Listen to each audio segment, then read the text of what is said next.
Okay, welcome back everyone. I still see some joining in, but yeah, welcome back. It is so good to see you again. Say that, start it over.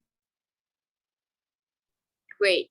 Hello, everyone. It's so good to have you here back once again. For those who don't know me, I'm Seda. I'm one of the co-founders for Revire. And the day that we've all been waiting for has come. Sharing your hardships and stories with the world is not an easy thing to do. So I applaud all of you here who are attending. Despite all of the obstacles we have faced, ranging from the unavailability of the data or to our busy schedules, it has been a strenuous week, to say the least. But I'm proud to say that all of our hard work has paid off.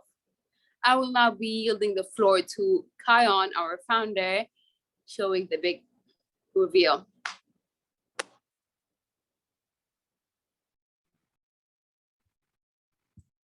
Okay, this is the book cover designed by Chongyun from Media and Design team.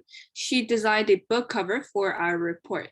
So the reports that all country representatives have been writing for the past week will then become a book, our main outcome of this annual project. All of the reports will be reviewed by the professionals and will be published on Amazon. Furthermore, we will send this book to university professors, UN, WHO, Transparency International, and more nonprofit organizations to serve as a global reference to COVID-19's first responders and support organizations. Your name will be added to the back of the book cover to acknowledge your contribution, but if you want your name anonymous, please fill out the anonymous form that is sent through the link in the chat right now. Okay, and we will leave your name anonymous at the back of the book cover if you want your name to be anonymous. Yeah, she sent it again. Thank you. It was great to meet everyone, and I look forward to publishing your amazing insights. Oh, because Chongyun wasn't present, I was on behalf of her. So thank you, Chongyun, for designing this amazing book cover. Now that you have written the report, you are now going to present your COVID-19 stories to the world. We didn't want technological issues to lag our schedule, so Vamika will be sharing the screen throughout the presentation. Don't worry too much about going to the next slide because you can simply say, next slide, please, when you want to move on to the next slide. You'll be given a maximum of 5 minutes, plus minus 2, and it is really important that you check the time limit because if the schedule lags, then everybody will turn out to finishing this late. So please keep in mind of the time limit. And do you have any questions or concerns about that? Just type it into the chat and one of our leaders will answer it. Again, the purpose of today's closing ceremony is not to see how well you've written the report, but to genuinely listen to your struggles and experiences during these tough era. To remind you, during today's presentation, the main things to present are, first, the brief geographical location of your country, personal anecdote, feelings you had for the government, direct involvement and personal experience, and all the slides that includes economic data and health cases are optional, but if you still want to deliver, that will be a great addition to your personal anecdote. You may do that, but please keep in mind of the time limit because in session A, everyone was presenting all of those and that went over 10 minutes. So you may selectively choose those slides that you may seem important. And lastly, hope as a youth. So next slide, please.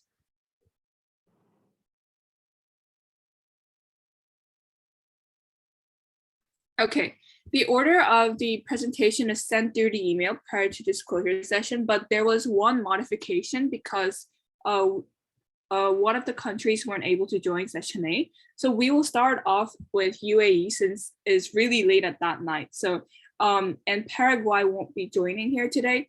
So we're gonna start with UAE and then move on to Turkey, Bolivia, Brazil, Colombia.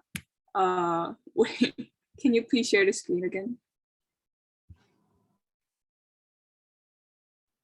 I'll just, Colombia, Germany, Mexico. Then we're gonna have a 10-minute break, and yeah. after that we start with Poland, continue with Sudan, then do Sweden, Tunisia, United States of America, Zambia, and finally Zimbabwe. That's Yeah, the with that. Mhm. Thank you, Millie. So this will be the order of the presentation, and Millie, you may actually take the lead.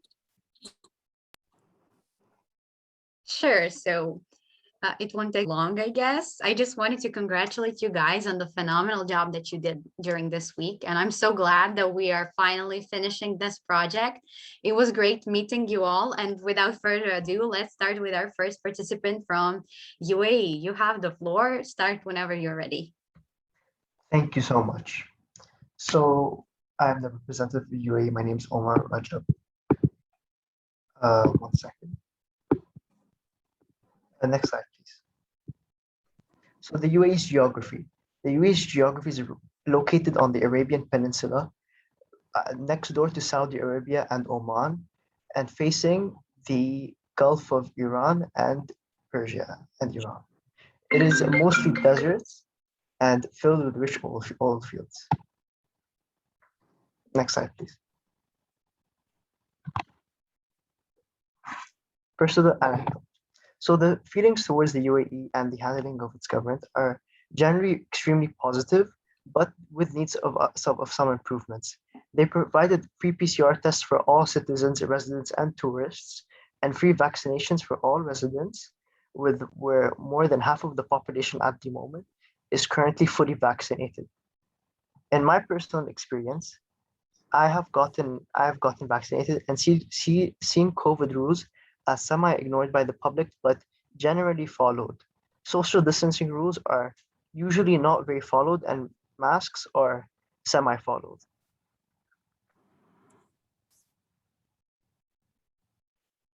Next slide, please. Feelings we have towards our government. The government's performance.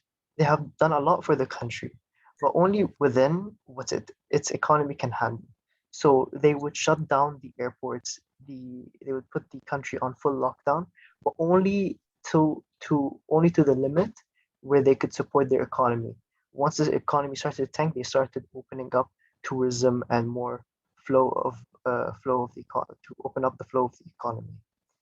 Suggestions: they should have implemented more frequent and longer lasting lockdowns and shut down the airport and public areas for a longer period of time to make sure COVID was mostly eradicated, or if not, hopefully eradicated.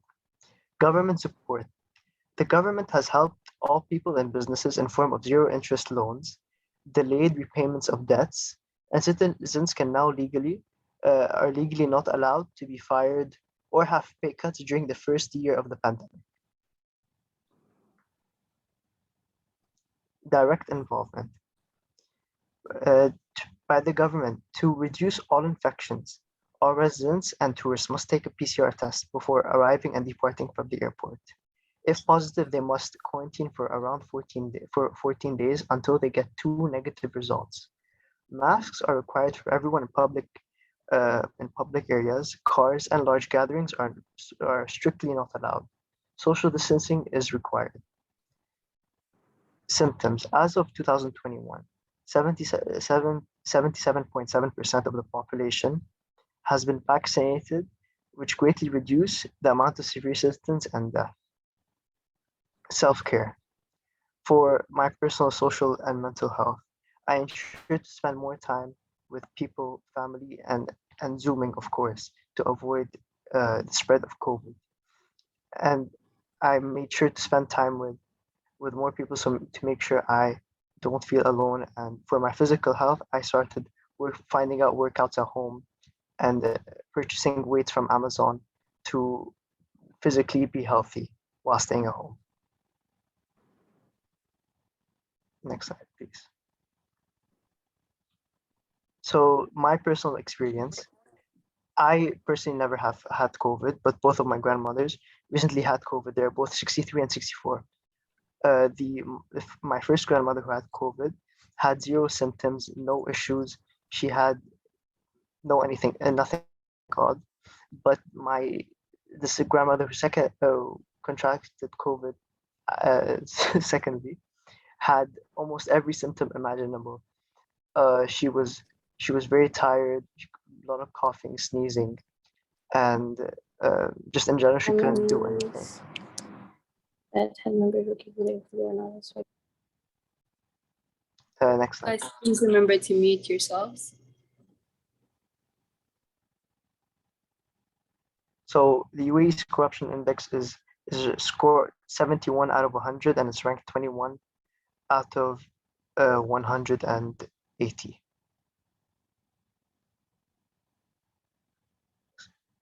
So these are the health cases of total number of infections, number of deaths, survivors, and availability of the vaccines.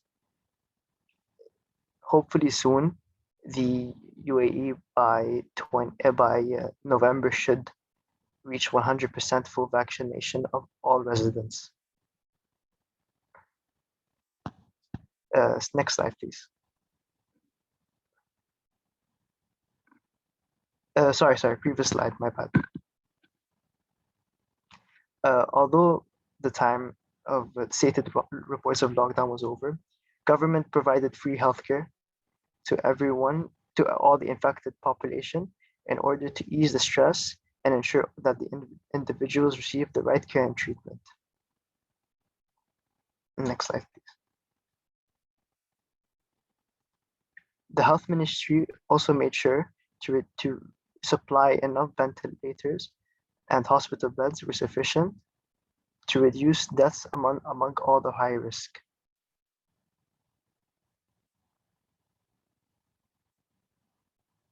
And the number of survivors. Due to the rapid increase of cases in the UAE, the government has implemented many rules and regulations in hopes of preventing further cases. There is a large sum of fine of 3,000 AED, which is approximately over $1,000 if their quarantine is avoided. So people are very scared of the fine, so they would not leave their houses in such cases. Next slide, please.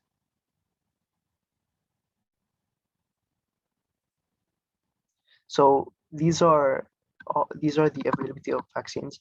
At the moment, they are only giving out Sinopharm and Pfizer Biotech, and they are the top two among the UAE.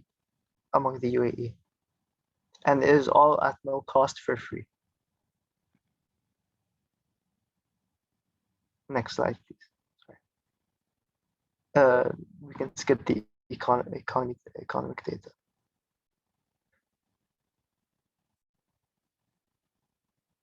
We can skip all of the economy data.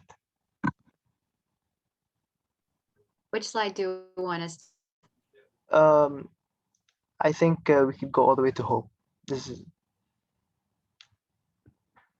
so hope, future expectation and plan.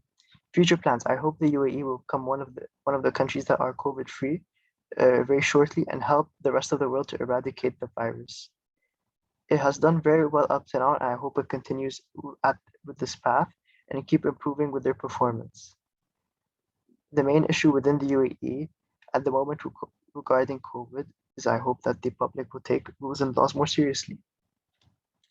I hope we treat everyone equally during the pandemic, and once the pandemic is over, people will accept people for whoever they are.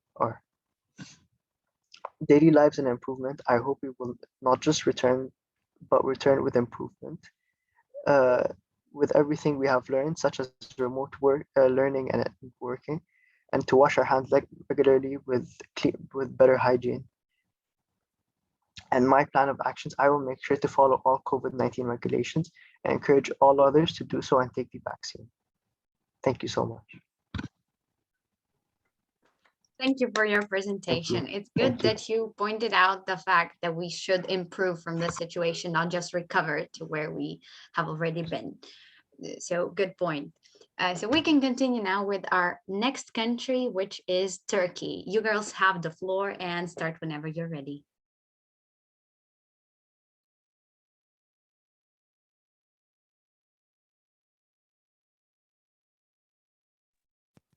Hi everyone. Welcome to the representative of Turkey. Next slide, please.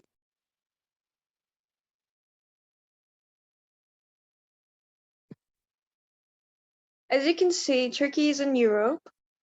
About the geographic info. Next slide, please. Yeah. Now we're going to talk about the personal anecdote. First, we are going to tell the feelings we had for our government, which the first thing that we are going to say is the government has tried to paint a positive picture, especially in summers. But because of that, people have thought everything is normal. In this way, the situation got worse. We suggest being more clear and comprehensible about the pandemic. The number of cases and the vaccine types quantities would be great.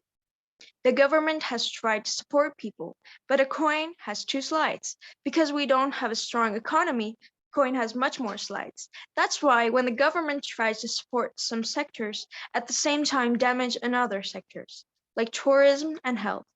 Next slide, please.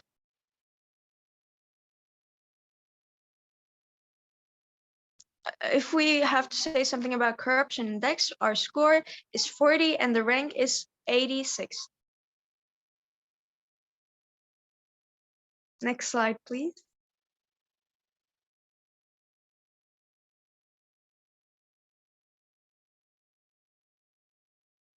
Okay, so I'm gonna start as Bayram about my personal experience. After globalization shortened the distances, when I saw that the troubles I experienced with this pandemic were experienced by people from all over the world, it reminded me how small the world is, and I saw that this problem is global and belongs to all of us. Now I'm passing the talk to Elif Beren. COVID-19 changed all of our lives, and it will continue to show its effects for a long time. It showed us how we weren't ready to face a pandemic. I hope to take this as a lesson for the future to prepare better next time for any other dangers to come. Now I would like to pass the still Narslan. I have learned we try to survive the modern world with the traditional methods, like education works, stereotypes about ourselves. It was not mandatory, we just used to, but I think time to evolve our lifestyle according to our brain and nature. Turn to Jada. Hi everyone. So the pandemic will be a lifelong experience for me, and this experience will affect my life in many areas, especially my choice of career. So next slide, please.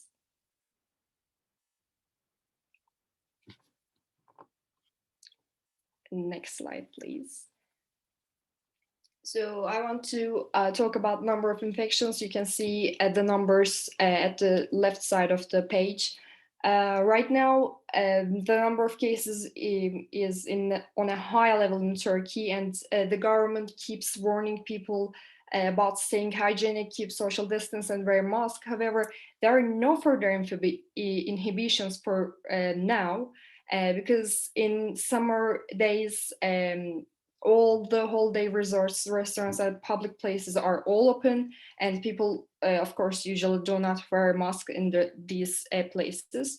And to ignore these inhibitions in summer days, in just summer days, and obey the restrictions in the other days caused many protests on social media by Turkish citizens. Next slide, please. The number of deaths, you can see the numbers again. The government tried different strategies to cure the citizens that have been affected by the virus, but the capacities of the hospitals were not enough in Turkey, and the doctors stated that working conditions were too hard for them. So yeah, next slide, please. And effectiveness of our government's policy, the government put the people in quarantine for 14 days who returned from abroad, and they developed an application for those who got vaccinated, who got COVID or 19 or something, etc. for that. But most of the citizens obeyed the restrictions and stayed at home. And police were patrolling in the streets, and for those who broke the rules, they imposed a fine, and that made people to obey the rules. So next slide, please. Availability of our vaccines are, we have two types of vaccines, Sinovac and BioNTech, and right now Turkey is mostly 50% are fully vaccinated, and vaccination process is still going on in Turkey. In the first step, healthcare professionals and elderly people at the age of 65 and over got vaccinated, and after these two groups, government gave vaccines to younger people step by step. Next slide, please. Yeah, we don't have, all right, I'm passing to Celine.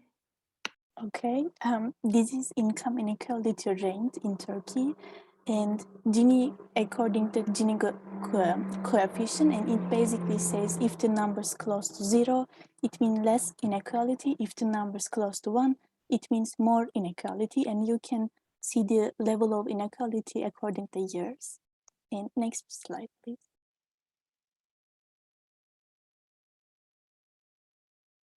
And unemployment rate is this, and you can see the level of the according to months in 2021. Next slide, please.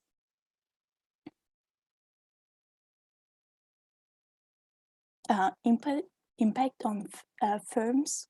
Of course, some of those sectors affected positive, like distance education, working, or healthy products. In some of the sectors affected negative, like accommodation, hotel companies, or airline companies, etc. And revenue and profits, considering the contribution of tourism sector in Turkish economy. In addition, it was negatively affected in many sectors like transportation, accommodation, or retail, etc. As a social events such as theater and concerts came to the standstill, especially artists and producers who made money from this business have suffered loss. And next slide, please.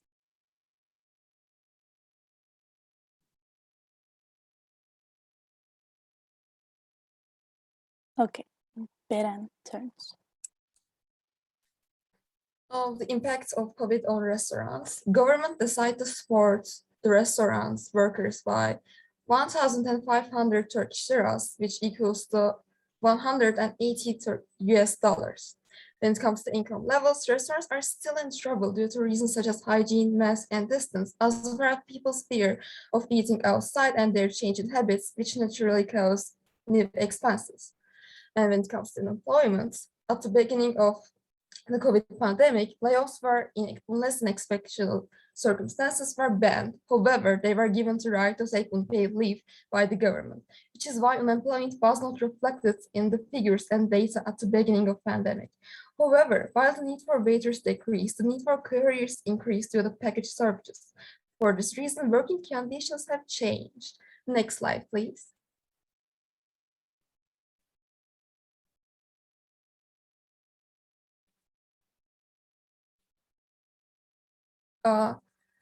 Now, impact on retailers in consumption-wise, due to the long-term closures, they were unable to profit. However, they changed their business from physical to online. According to data of Ministry of Commerce, the scale of e-commerce increased by 66% in 2020 compared to 2019. Parallel to this, the need for and disruption to the supply chain has increased. In income level, during the quarantine period, stores are affected which weren't visited by domestic and foreign tourists. Card expenditure amount of foreigners, which reached 58 billion Turkish liras in January-September 2019 period, remained at 34 billion Turkish liras in the same period of this year. The decrease of the 24 billion Turkish liras in foreign expenditures had a very negative impact on the turnover of stores selling to tourists. Retailers are worried that there will not be demand for physical shopping in the coming normalization period. And when it comes to unemployment, stores move their businesses from offline to online, which changed the way work is done.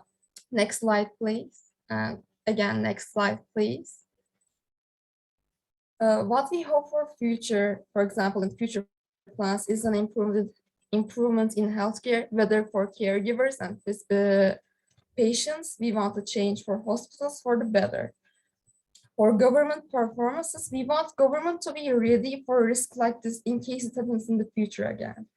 For prevention measures compliance, we want more education for people because it appears many people in Turkey didn't understand how serious this virus could have been, and there were some anti-vaxxer problems. For when it comes to social issues, we realized in unemployment that there were huge gender differences and women take less part in employment. We want projects to change this in the future. And for my plan of actions as a student, I want to work harder and learn more so I can improve my country the same way. Next slide, please. Thank you for listening to us. I hope you enjoyed and understood from our presentation. Yeah, thank you for this presentation.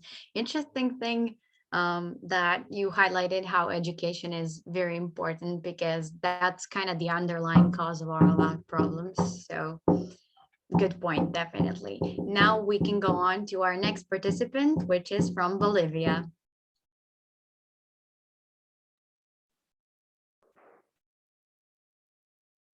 Okay, good morning, good afternoon, or good night, whatever it is for you. I'm Minerva from Bolivia.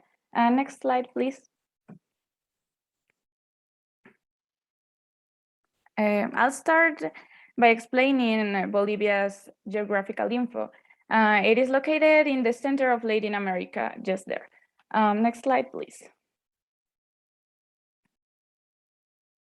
Now onto my personal anecdote, where I'll start by telling the feelings we had for our government. The government performances were good for a lot of people and for others were really deficient.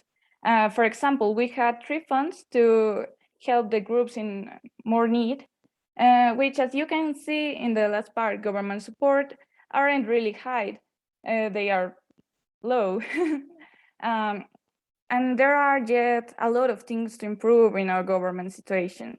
The suggestions citizens have are to have more PCR tests ready for citizens to have the test done and more vaccines for us to get vaccinated. Next slide, please.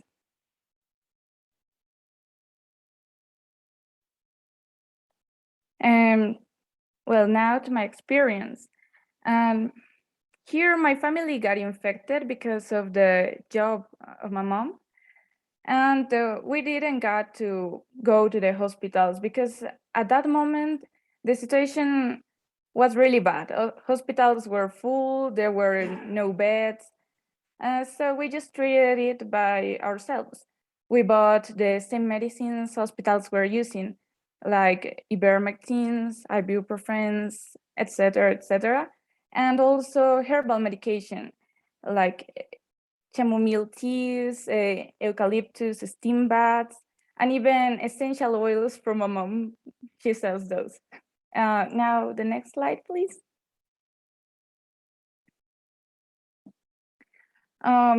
This pandemic was a really hard time in the personally.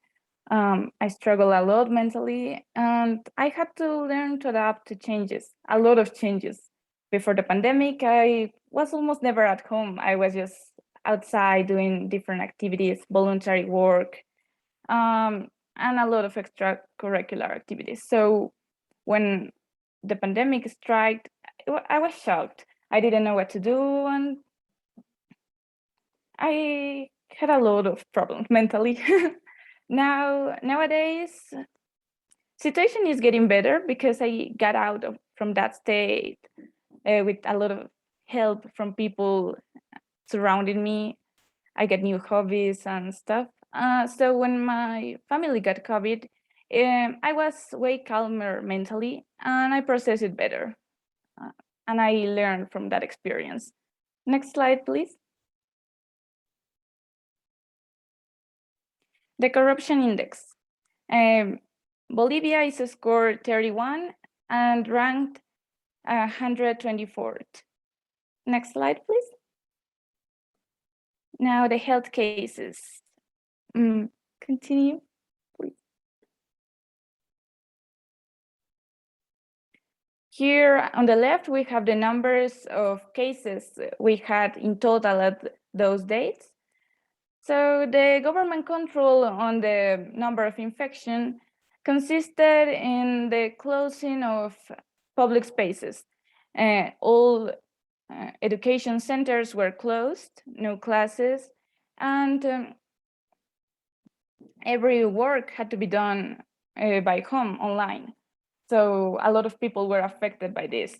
No one could go out, not even cars could be in the streets. And of course, the social distancing and wearing masks. Next slide, please. The number of deaths, again, the numbers are on the left. The government control was efficient when we got the tests, but at first it was really slow. You know, we stopped. I think the government underestimated the effect of the COVID-19. And also, these tests weren't always accurate. So some people spreading misinformation thought these were like the cure or they were a substitute to vaccines and stopped wearing a mask and went on public spaces no matter what. Next slide. Now onto the number of survivors. The numbers are there, and the government policies that were implemented had a good base. They were good, but as we weren't informed enough to face this situation, they didn't succeed at helping everyone. The lockdown would have been more successful if it started earlier, and the hospitals in Bolivia need better equipment. Some of the hospitals didn't have enough beds or medicines or oxygen that was a first necessity for people. So we had people dying there in the halls of the hospitals. It was a really bad situation. And as in most countries, a great amount of people followed the biosecurity measures and took good care of their relatives and themselves. But a percentage dismissed the norms completely and spread misinformation through social media, and that made the number of survivors lower, in my opinion. Now, the availability of vaccines. Here in Bolivia, we have 5 vaccines: Sputnik V, AstraZeneca, Sinopharm, Pfizer, and Janssen, giving in total the total number we have here. I didn't find information of the exact number for each one, but this is what we have. And we had in some cities a lack of vaccines, but right now we are in a good state. Continue, please.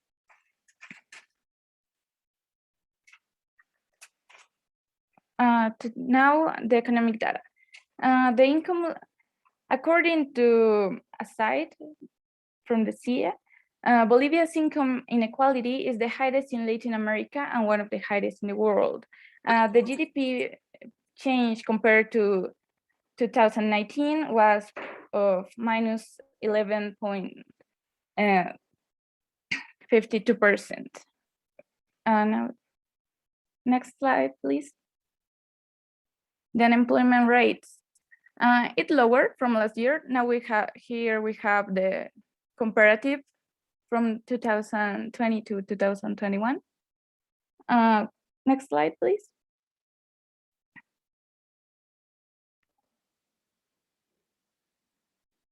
The impact on medical workers. Physicians were really affected by the pandemic. They didn't have even acceptable working conditions. Their conditions were unacceptable. Some of the medical personnel were working without a contract and therefore no access to social goods. They couldn't access a medical insurance, and they were just risking their lives and their families. Next slide, please.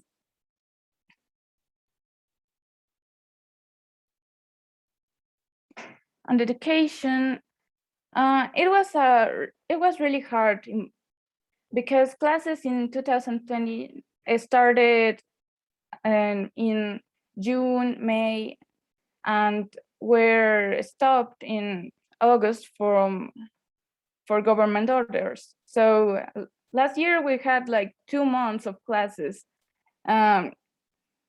Of course, Charles didn't learn anything. It was a really bad year for education. This year, we have better conditions though. Students aren't learning properly, but some areas have already started with in real life school. Okay, next slide, please. I think we could skip to the help as a youth, please.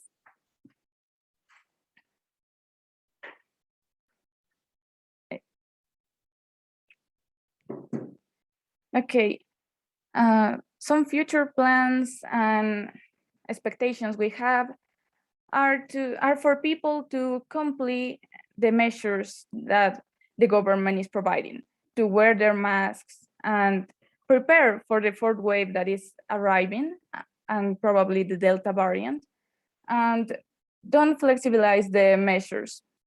And also we hope for after the pandemic finishes, the government to actually help people in needs, to boost business, small business. And as for me, I want to help people who have learning problems because we didn't learn properly. I think that's all. Thank you. Thank you for the presentation. I don't know even where to begin if I were to recap this. Like education, undersupplied hospitals, mental health, everything. Like I think Bolivia had a like very great struggle. Like even from what I have heard about other countries, like this is by far, I think, the most devastating, but I am glad that you're recovering. So that's one good point in all of this badness, terribleness of the pandemic. So now we can continue on with our next representative from Brazil. So Alan, feel free to begin whenever. Oh, hi guys. So are you hearing me? Oh, okay. Next slide, please. So Brazil is located in America. We call it America, not the United States. We are located in South America, being the 5th largest country in the world by landmass and 6th by population. Next slide, please. We scored at 38 in the corruption index and ranked as 94th out of 183. So next slide, please. Also, next slide, please. So the number of infections we had 4,041,638 cases, and that number kept growing during this year of pandemic. The actions of the government to control the number of infections were highly questionable, since the government tried to achieve a herd immunity and that didn't work. And then many appearances of the government, of the public authorities not wearing masks, disrespecting WHO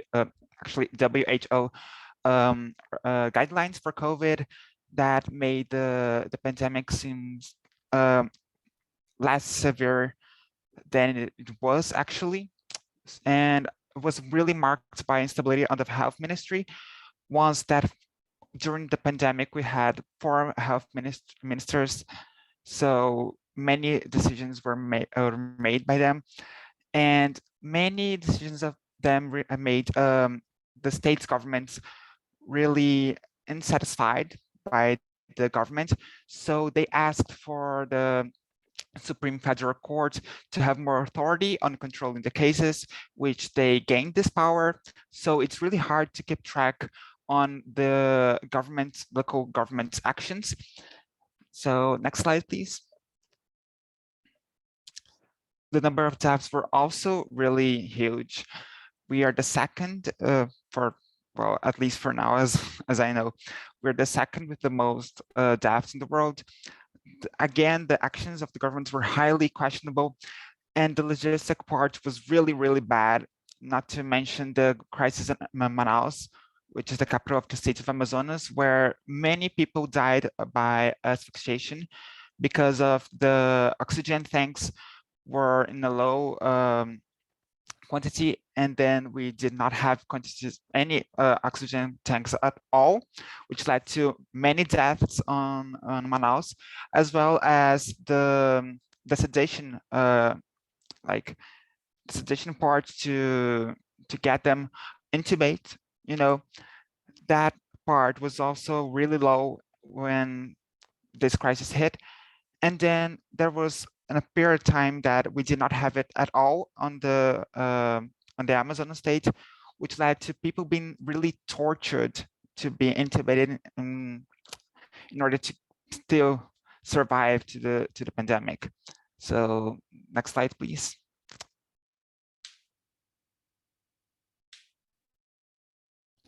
The availability of vaccines, we also had a lot of problems involving the government, since Pfizer sent more than 100 emails for us just to ask and start the negotiation process to vaccines. And that started even before the pandemic hit us, since they planned to use us as an example to the world. And that did not work, since the government simply ignored mainly all their emails until that was discovered by other government authorities, which led to a parliamentary inquiry commission, which is now analyzing who has the blame on this case of COVID, which policy really made us get to this point of being really bad on the situation, since Brazil is not the biggest country by population, and we still have most of the deaths. So we have a lot of vaccines, thankfully, from negotiations. As I said, many states had the authority to negotiate with the companies, mainly Pfizer, and we also have our own vaccine made by Fiocruz, which is the Coronavac, which is a partnership between Oxford and the Institute Fiocruz.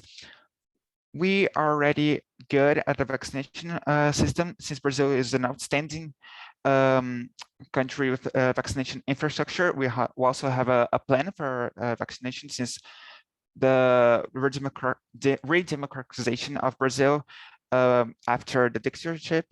So the main thing is that the Ministry of Health, the Health Ministry, divided the groups by age and the risk groups as well, and then let the states decide when they are going to be applying the vaccine. So there's not a good way or not an exact way to say how we are going on this vaccination, because many states are really far from my state.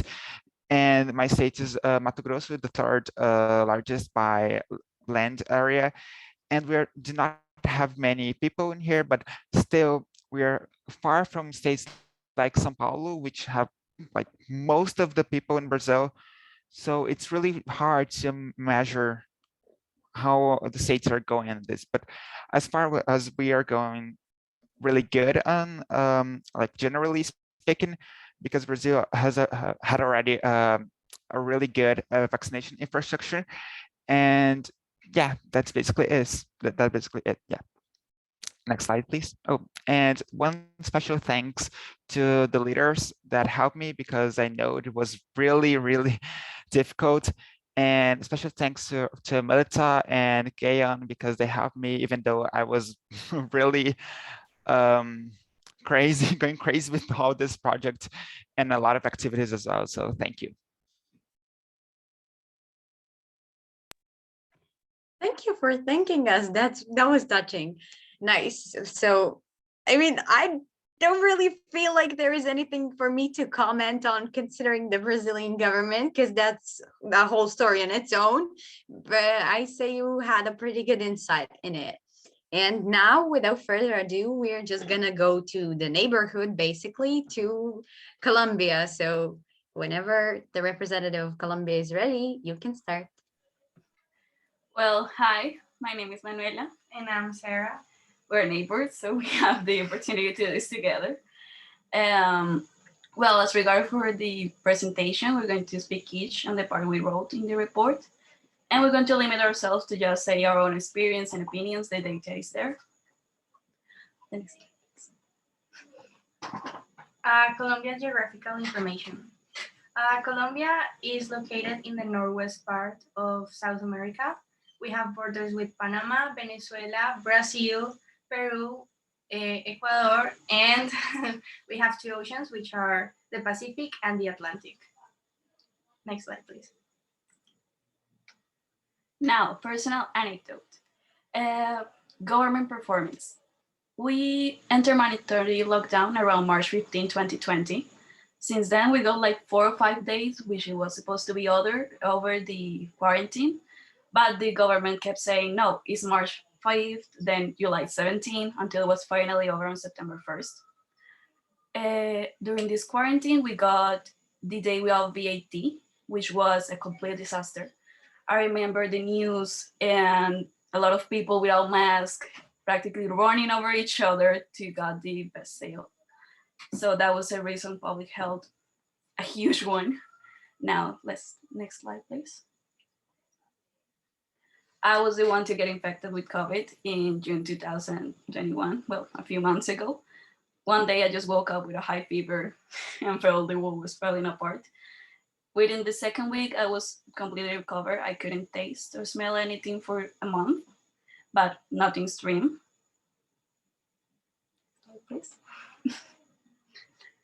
Next slide, please. Well, personal experience. I felt like we were in this horrible apocalypse movie in which everything went nuts. And I was pretty shocked for a couple of weeks. Yeah, as for me, I was a little more privileged than Manuela. So I got the chance to focus more on myself and realize all the things that I was doing wrong with my life. And I'm trying to change that into today. Okay. Well, Colombia Corruption Index, we scored 39 and ranked 92 about the 180 countries. As for health cases, the number of infections right now is nearly 5 million people. The thing is that the precautionary measures implemented by our government are very similar to those that were implemented globally.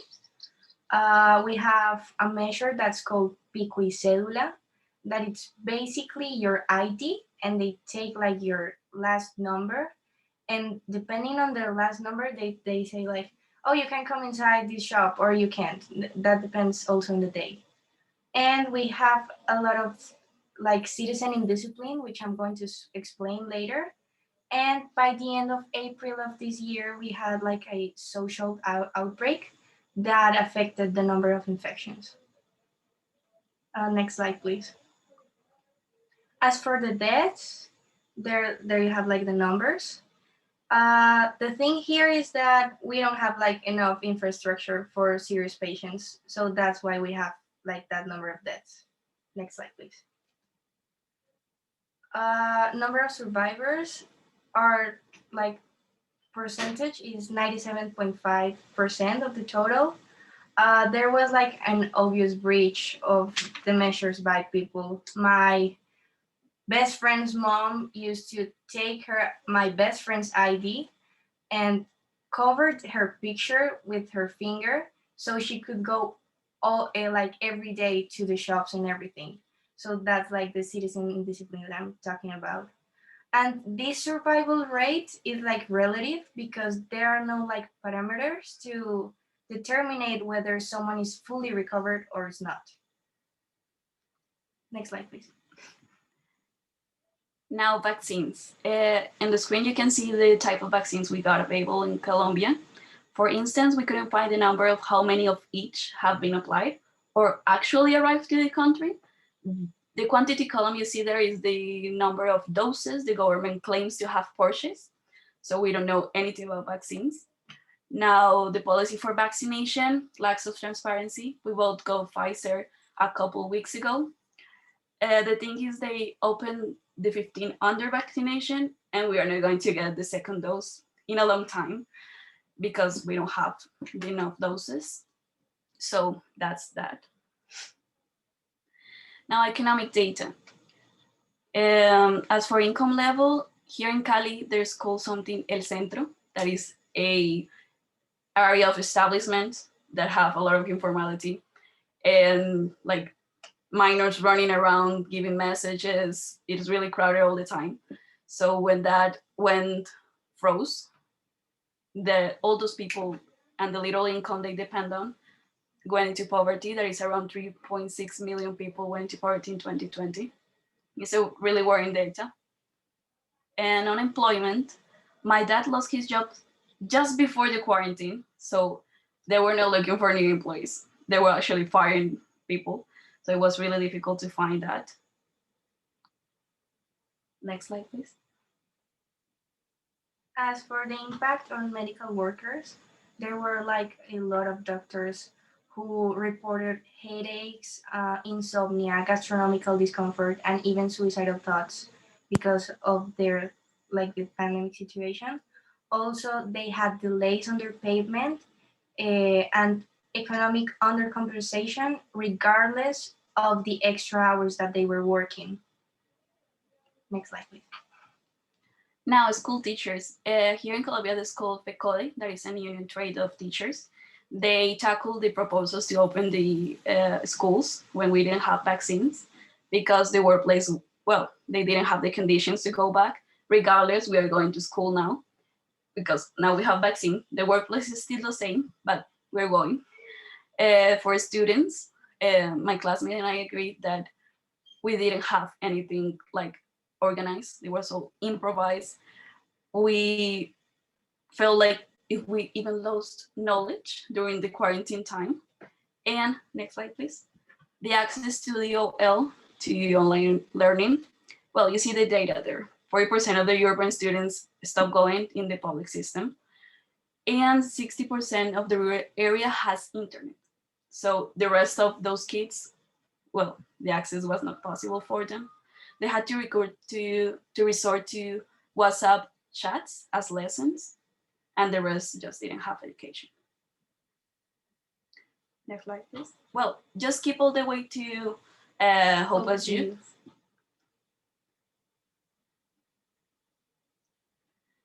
Well, for future plans, we plan to contribute more to social issues because we see these projects are really important. Government performances, we just expect to decrease corruption, less conservatism, more opportunities to help the environment, and preventive measure. We hope that this time they follow the preventive measure if the pandemic strikes again. And social issue, we hope for less political biases in the news, more visibility to what is actually important, and daily life improvement, just indicators of quality of life that we don't have now. And our plan of action is maybe time management, improvement, and emotional intelligence, and overall social involvement. Well, thank you for listening to us and for the opportunity. Thank you. Thank you for joining us in the project. It was great presentation, very comprehensible of, I think, many problems that you were facing. So I'm glad that it's getting better, and I hope it does get better even more. So when we come towards the future. But for now, let's continue on with our next participant coming from Germany. Feel free to start when you're ready.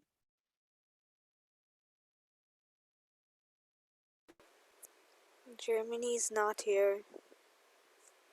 Michelle is not here.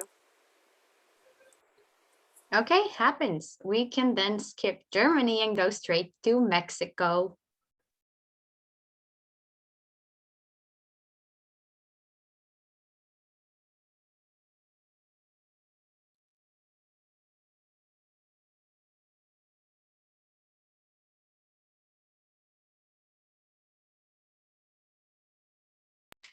Feel free to start whenever you're ready.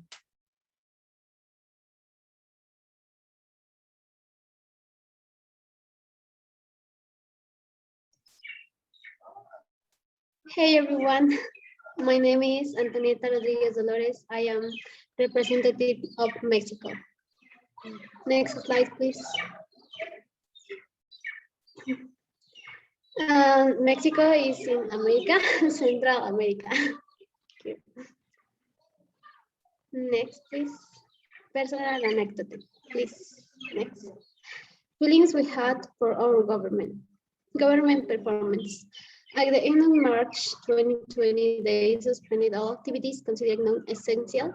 Then they began to continuously disseminate information on studies with everything related to the pandemic and to begin to disseminate prevention measures in shops and closed place.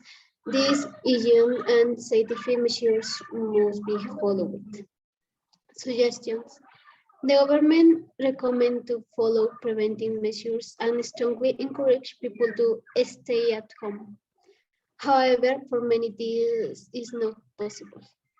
I think they should be a little more flexible in that support in some way economical or with a boundary to the most in need and who had even had to close businesses and have not been able to recover financially. And government support. In some states of the country, the government, okay, there is the moment. Infection. I had not been infected, but at the beginning of the year, my parents were infected, and this affected me and my entire family. Symptoms. Both my parents had a fever, a runny nose, a loss of body fatigue, a little sore throat, and dry cough, difficult breathing, and my mom had a loss of the smell as well, and she still does not fully regain her sense of the smell. And self-care, my parents had to install each one in a room, and my three siblings and I sleep during that time in the same room. So we took care of ourselves by not having contact with the sick. We are healthy and all feel sadness during these days. Next, please. Personal experience. When my parents were infected with the COVID, for me, it was a time in which I reflected the loss of the importance of getting along with my family, cooperation, and being grateful if we had health and work. And those days were very stressful for everyone. We had to take care of each other all the time, even in our own home. And I could not hug my parents, and I feel sad and nostalgic. I still feel that when I remember those days, but on the other hand, I feel happy and grateful to God because I still had my whole family. Next, please. Corruption index. Mexico is in score 31 and rank 124. Next, health cases. Number of infections. Here I put number of infections due to COVID, confirmed cases of COVID infection since the start of the pandemic, and to June 6, 2021, and here was 243,681 confirmed cases of COVID infection since the start of the pandemic. And government's control, it has not been controlled. Cases of COVID infections continue to increase very rapidly. And in the graphic, is showing with data. Number of dates.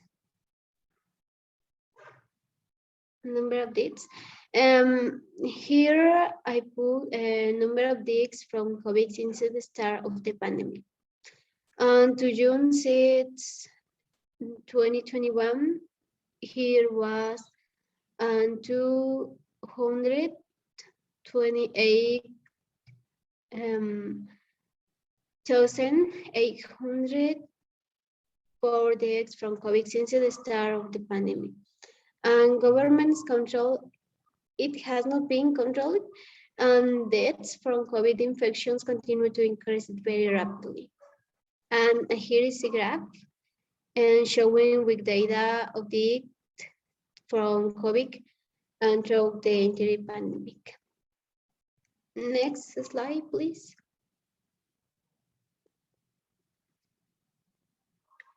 Okay, number of survivors. Survival rate. Here, I didn't find exact data on the number of survivors, but here I put high lethality rate. And in Mexico, almost 8 of every 100 people who are infected with COVID die. And effectiveness of government policy. I think they are effective because of the way they are presented, but the problem is that not all of society complies with these measures.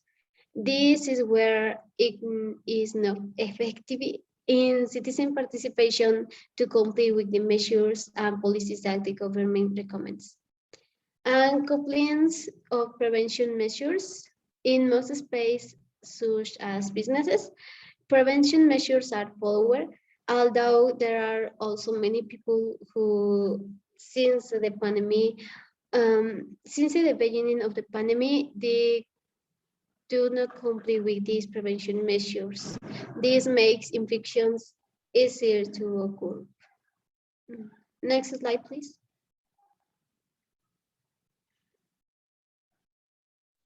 Okay, thank you. Availability of vaccines.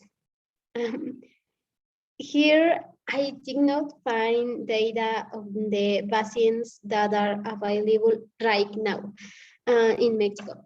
Important note, in the table, I put the amount of vaccines brought to Mexico of age taking into account since the vaccination began, December 2020, until June 31, 2021.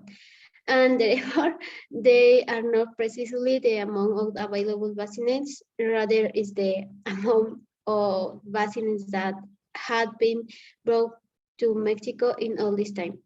And types of vaccines in Mexico are AstraZeneca, Pfizer, Sputnik V, Sinovac, CanSino, and Janssen. In total, until July 31 of this year are 86,439,145 vaccinations. Scarcity of vaccinate, and there are still no vaccination for those under 18 years of age. And government policy for vaccination, priority was given to vaccination health workers first, example, doctors, nurses, and etc. Then the entire population over 60 years old was among the first to be vaccinated, and then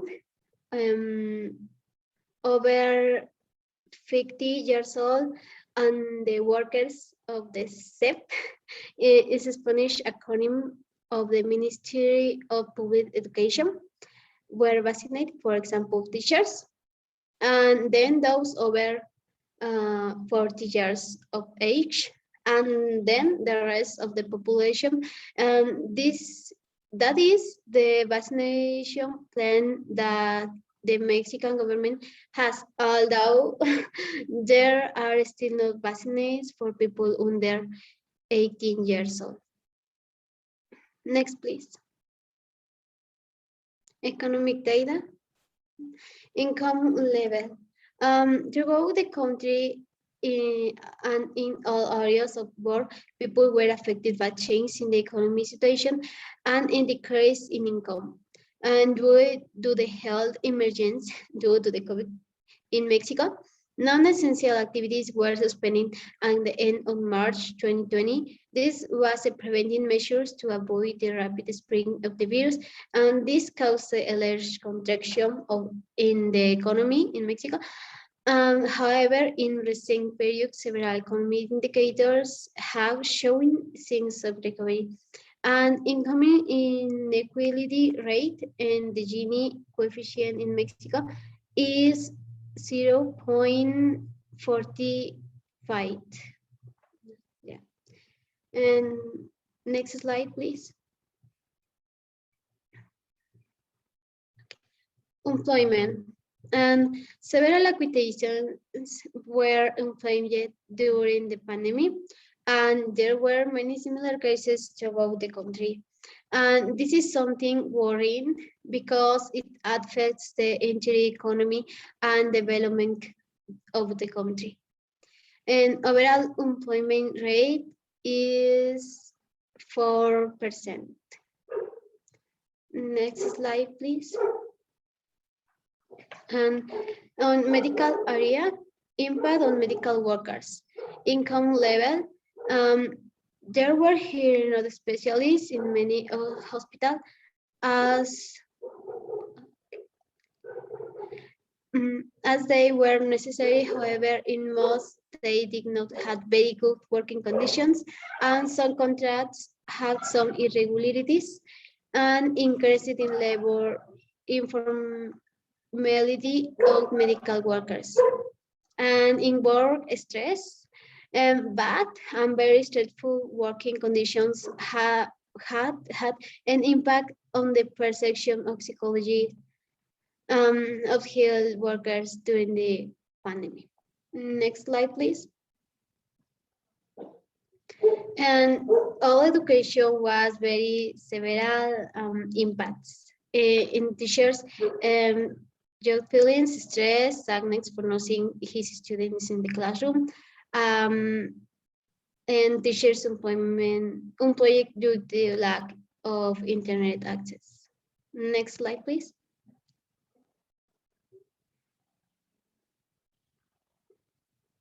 Next slide, please. Okay, impact on the students.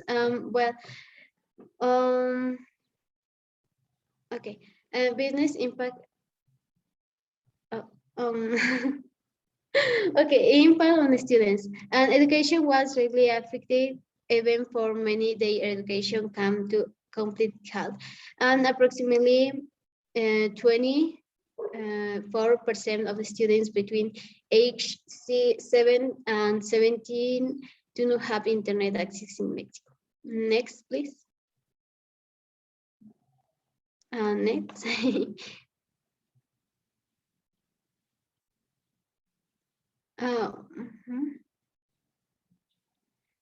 Well, all businesses was very affected for the pandemic, and the productivity decreased a lot.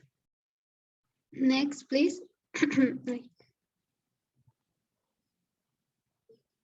Impact on restaurants, and same. In most cases, their income in almost or more than 50% lower than their pre-pandemic income. Next, please. Impact on retailers and consumptions, and there is a crisis in consumer confidence, and the majority only favor purchase of essential goods. And income level, retail renewed up and 0.6% in May 2021.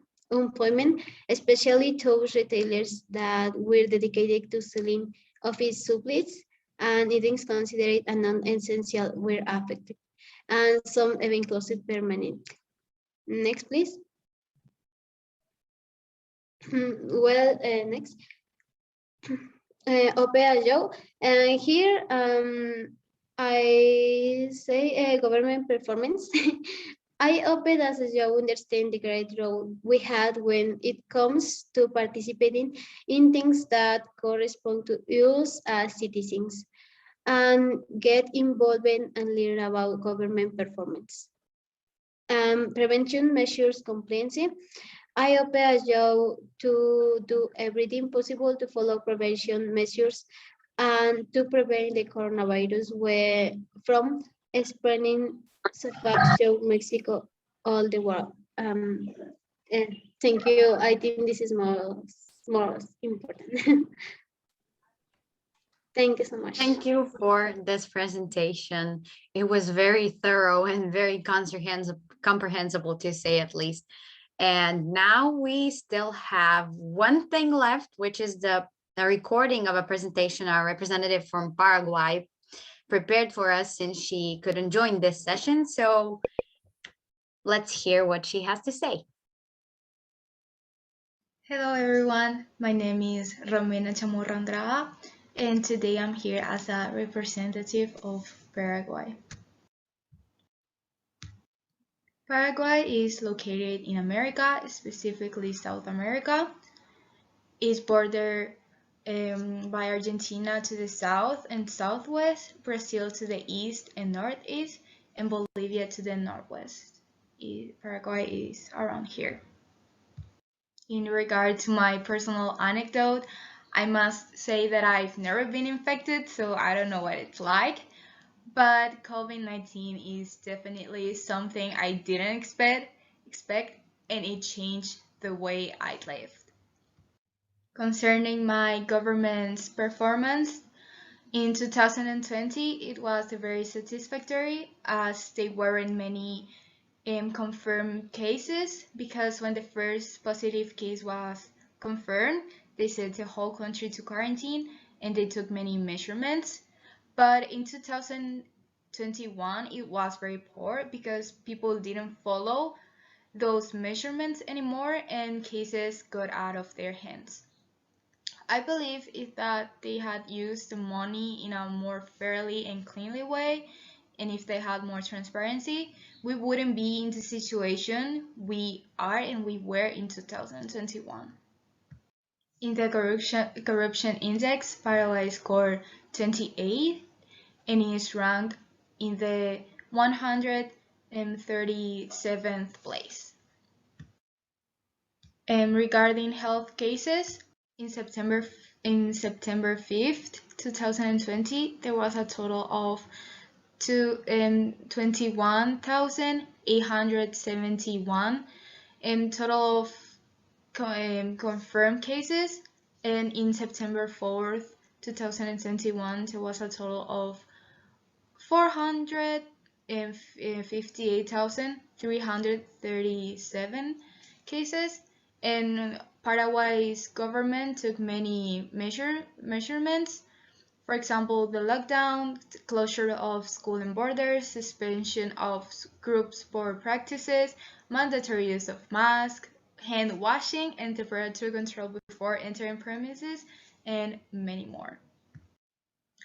The number of deaths in September 5th, 2020 was 412, but in September 4th, 2021, there was a total of 15,989 deaths, and I believe that our government's control wasn't satisfactory nor efficient, because there was inefficiency of hospital supplies, for example, beds, medicine, respirators, etc., in public hospitals. Right now, the vaccines available in Paraguay are Pfizer, AstraZeneca, Moderna, and Sputnik 5. However, I wasn't able to find the quantity of them.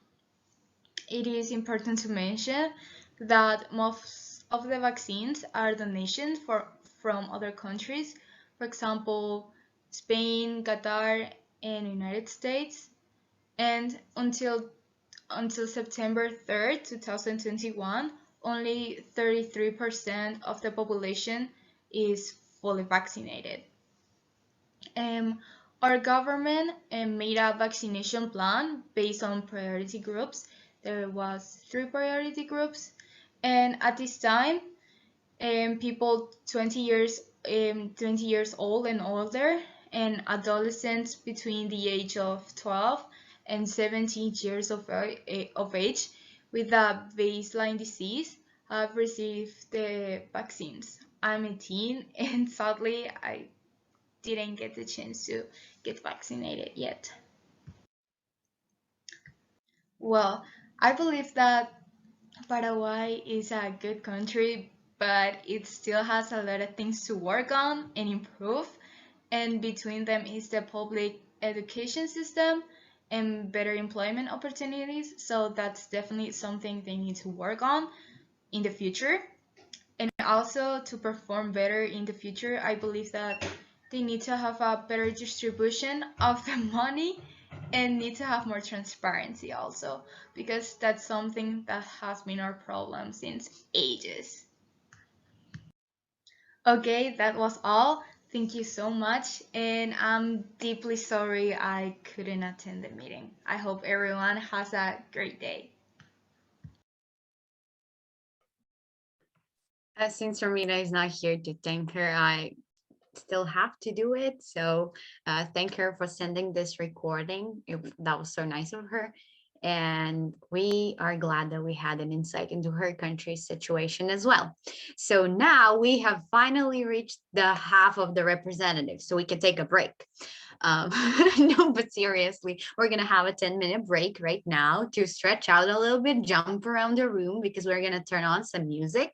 And guys, feel free to get yourself a cup of water, go to the bathroom, get some snacks or whatever, and enjoy yourselves in this 10 minutes, because we're gonna bore you again in like a long time. So we can have our music, please.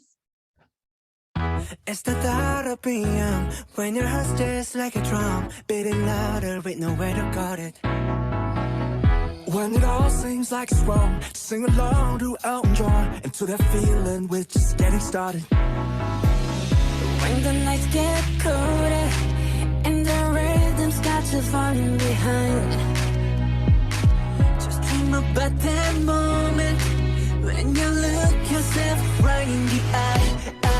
Then you say, I wanna dance, the music's got me going, and nothing that can stop how we move.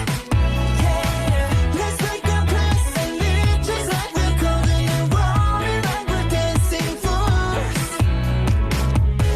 We don't need to worry, just when we fall we know how to land.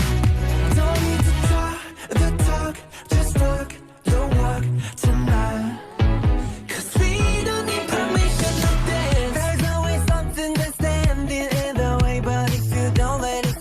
You know just how to bridge us with the right vibe, yeah. Cause there's no looking back, there ain't no one to prove we don't got this on lock, yeah. The wait is over, the time is not, so let's do it right. Yeah, we'll keep going and stay up until we see the sun.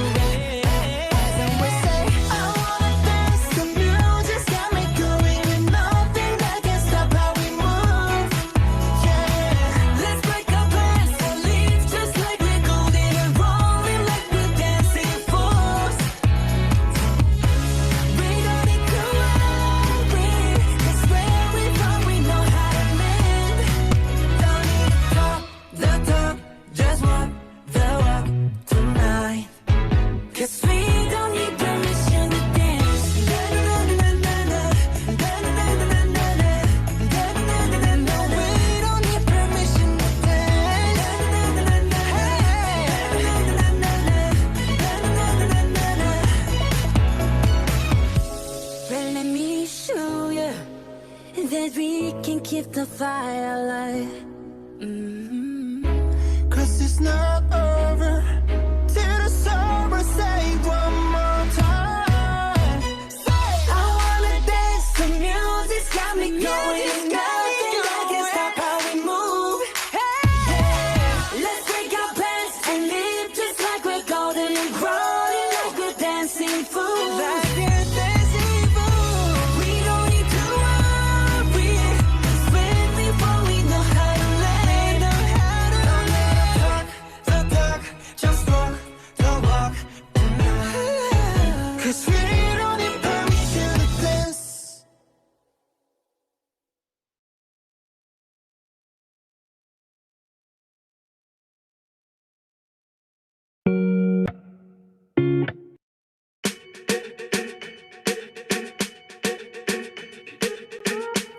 I'm at a party I don't wanna be at, and I don't ever wear a suit and tie yet. Wondering if I can sneak out the back. Nobody's even looking me in my eyes. Can you take my hand, finish my drink, say shall we dance? Hell yeah. You know I love you, did I ever tell you? You make it better like that. Don't think I fit in at this party. Everyone's got so much to say. Yeah, I always feel like I'm nobody. Who wants to fit in anyway? 'Cause I don't care when I'm with my baby, yeah. All the bad things disappear. You're making me feel that maybe I am somebody. I can deal with the bad nights when I'm with my baby, yeah. 'Cause I don't care as long as you just hold me near. You can take me anywhere. You're making me feel like I'm loved by somebody. I can deal with the bad nights when I'm with my baby, yeah.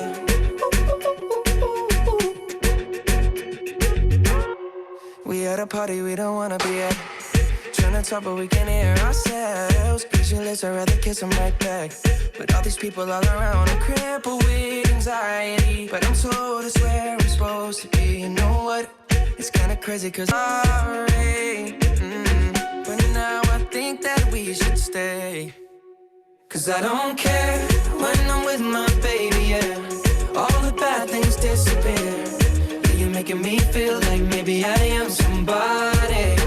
I can deal with the bad nights when I'm with my baby, yeah.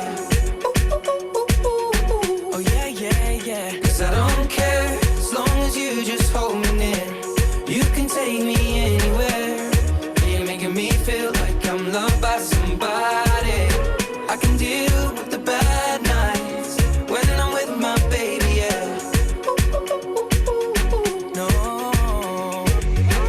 I don't like nobody but you. It's like you're the only one here. I don't like nobody but you, baby. I don't care.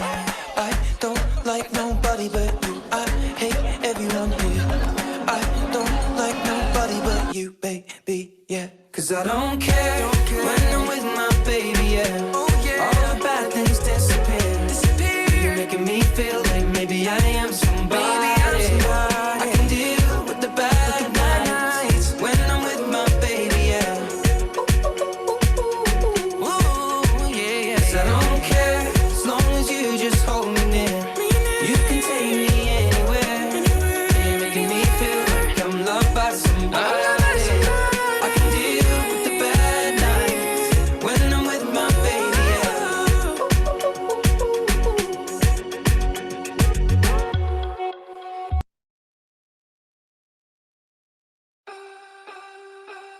You know the tears are rolling down your face, and it feels like yours was the only heart to break.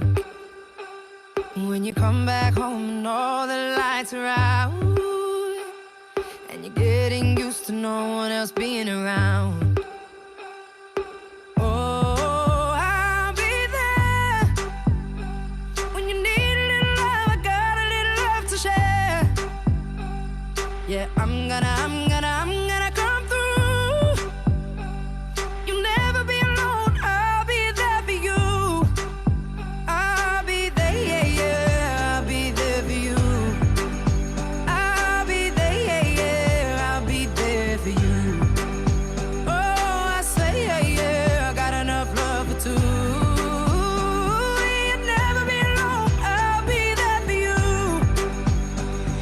when it's Friday night and the drink don't work the same. You're alone with yourself and there's no one else to blame. When you still can't feel the rhythm of your heart, and you see your spirit fading in the dark. Oh, I'll be there when you need a little love. I got a little love to share. Yeah, I'm gonna come through. You'll never be alone. I'll be there for you. I'll be there, yeah, yeah. I'll be there for you. I'll be there, yeah, yeah. I'll be there for you. I'll be there for you. Oh, I say, yeah, yeah. I got enough love for two. You'll never be alone. I'll be there for you. When you're lost down the riverbank, I'll be there. When you're lost in the darkness, I'll be there. I'll be there when your heart is breaking. You'll never be alone. I'll be there for you. I'll be there, yeah. I'll be there, yeah, yeah. I'll be there for you. I'll be there. I'll be there, yeah, yeah. I'll be there for you. Oh, I say, yeah, yeah. I got enough love for two. You'll never be alone. I'll be there for you.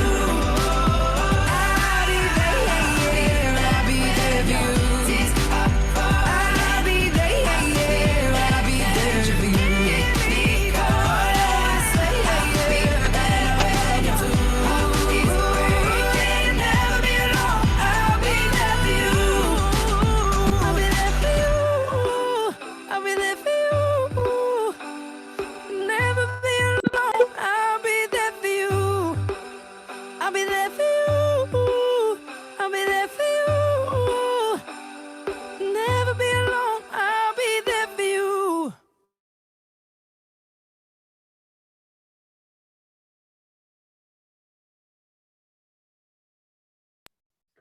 So I hope you guys got some rest and had some fun dancing to these songs. So now that we have finished our break, unfortunately, we have to continue on with presenting, but have in mind that these next participants have something very interesting to share about their own countries. So let's listen to them and maybe like sneak in a couple of more songs at the end. So let's start with Poland. Okay, so hello everybody. My name is Karolina Kozikowska and I will show you the situation in Poland. Next. Can you hear me? Okay, so as you can see, Poland is, as the arrow points, in the center of Europe. We really don't like when people call it Eastern Europe. Believe me, don't try to do it, just for your own safety, but it's like in the middle, near Germany, near Belarus, Ukraine, and also near Sweden. Next. And next. Okay, so the feelings we had for our government. What is important to mention is that before the pandemic, we already knew that it was going to come to Poland, but the government didn't do anything. Also, when the pandemic struck, at first they reacted perfectly. Schools got closed, churches got closed. As you know from memes, we have a lot of churches in Poland, and they literally are everywhere. Many old people who are really prone to dying from COVID used to go there. So when the first restrictions came, we were really happy that they would be safe. But unfortunately, our government ordered masks and respirators that never came to us. So people stopped trusting them. And if you don't trust your authorities, you don't do what they say. And that was the biggest problem we had to face. Next. For my personal experience, in my family, everybody experienced COVID. At first, it was my dad. He had symptoms that were similar to a flu. And when he took a COVID-19 test, it was negative. But then he took the test for the antibodies and it was positive. So he went through it, but not from the test. Then my mom and I got infected. And while I was sick for 3 days and then I had trouble breathing for 2 weeks.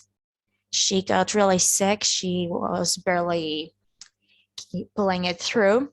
She had seizure attacks at night, high body temperature, and even though we tried contacting hospitals, we couldn't come there, and the online talks with doctors were almost unavailable. That was the problem we had to face with our hospitals. Next. The corruption index doesn't look that bad, but we have to know that before the pandemic, it was much lower. We were higher as those better countries than we are right now, because some laws were changed during the pandemic that allowed corruption to thrive. And next.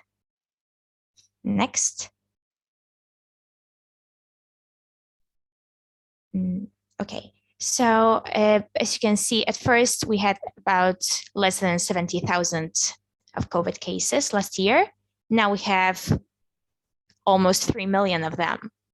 And that's because we used to have some moments when there were almost no new cases. For example, after vaccination started, because for the last 3 months, the situation has been rather constant. But also people could not trust the data we got. For example, before the president elections, suddenly there were almost no new cases. After the elections finished, the amount of cases started to grow. So we couldn't really trust the data we got, but it was never a linear growth. It used to be up and down, 30,000 cases per day to 100 cases per day. It really depended, but now the situation is better because we can get vaccinated. But the social distancing and other COVID restrictions don't really work. People don't trust the government, so they don't do what they are told to. Next. I'm really happy to say that at first we used to have a high death rate, but right now we have a really low one. And it's really good because, as you can see, the amount of deaths has increased, but not as much as the amount of cases we got. And that's the best thing that happened because we got the access to better equipment in hospitals. Next. The number of survivors is pretty high, and that's because after some time we got the oxygen, we got the respirators, and we also have very well qualified doctors that could help us. Also, people just had to take care of themselves. They knew what to do, and there was a high rate of survivors in the end. Next. As you can see, we had 4 different vaccines. Unfortunately, there is no data telling me how many exactly we had. We ordered 100 million in total, and we have over 6,000 places where you can get vaccinated, and almost 99% of our population has a direct access to them. That's pretty close. We don't have a problem of not having vaccines. We have a problem of people who don't want to get vaccinated because the anti-vaccination movement is pretty strong, especially in social media. We have a few really high-profile politicians telling people not to get vaccinated, that it can be their choice and it's good for them. And that's the problem. But we still have over 18 million people already vaccinated. Next. And next. As you can see, the GDP really dropped in 2020, but we're recovering right now, slowly. Next. The unemployment has been changing because at first people lost their jobs, but then they found the sector where they could work, and it was the shipping of products. We really needed people there, and now they found their jobs, so the unemployment has been changing, but it's changing for the better. Next.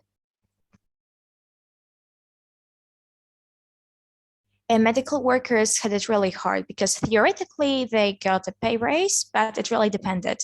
If they worked with COVID cases, they had it better. If they didn't, there wasn't a lot of money. But those who worked with COVID cases were ostracized by their own neighbors, especially in the beginning. We didn't have that many doctors, so they had to work, for example, 2 weeks without even coming home. And when they came home, they happened to meet their neighbors that were telling them to go back to the hospital because they didn't want to get sick. And that was not good for their mental health. For school teachers, yeah, we can go to school teachers. They were frustrated. They didn't know what to do. They were not prepared for online school. Next. And the same came for students. While teachers sometimes got some information how to use Zoom or other platforms, students didn't know anything and were just thrown into the deep waters and forced to cooperate. Next. I don't think I'll talk that much about business. I'll just say what the anti-crisis shield is. That was a government program that was supposed to help entrepreneurs survive, but it did not work. It was revived about 4 times. It was supposed to give money, but it was too little and it did not help at all in any sector of money making. Next, I think we'll just go to the Hope as Youth right now, because all the business sector had it the same. Okay, so for the future plans, I think that we should do whatever it takes to make sure everyone is safe, even if it forces us to get a new lockdown. For government performances, we need to focus on people, not politics. We had too many situations where politicians were fighting with each other, not thinking about the pandemic going on. The prevention measures compliance, the government has to regain our trust, then we can talk about the safety measures. Social issues we should build, not destroy. Our government was trying to divide people again instead of bringing us together during the pandemic to help each other. For daily lives improvement, I think I will use the knowledge I gained over this pandemic because we all learned a lot and we have to use it to make this world a better place. And my plan of actions is to just use what I gained to help others so that we can all stand on our both feet and pull it through. That's all from me. Thank you all very much for listening. I hope you found out something new and that we will all be able to learn something from one another today. Thanks. Definitely. Karen, would you like to say?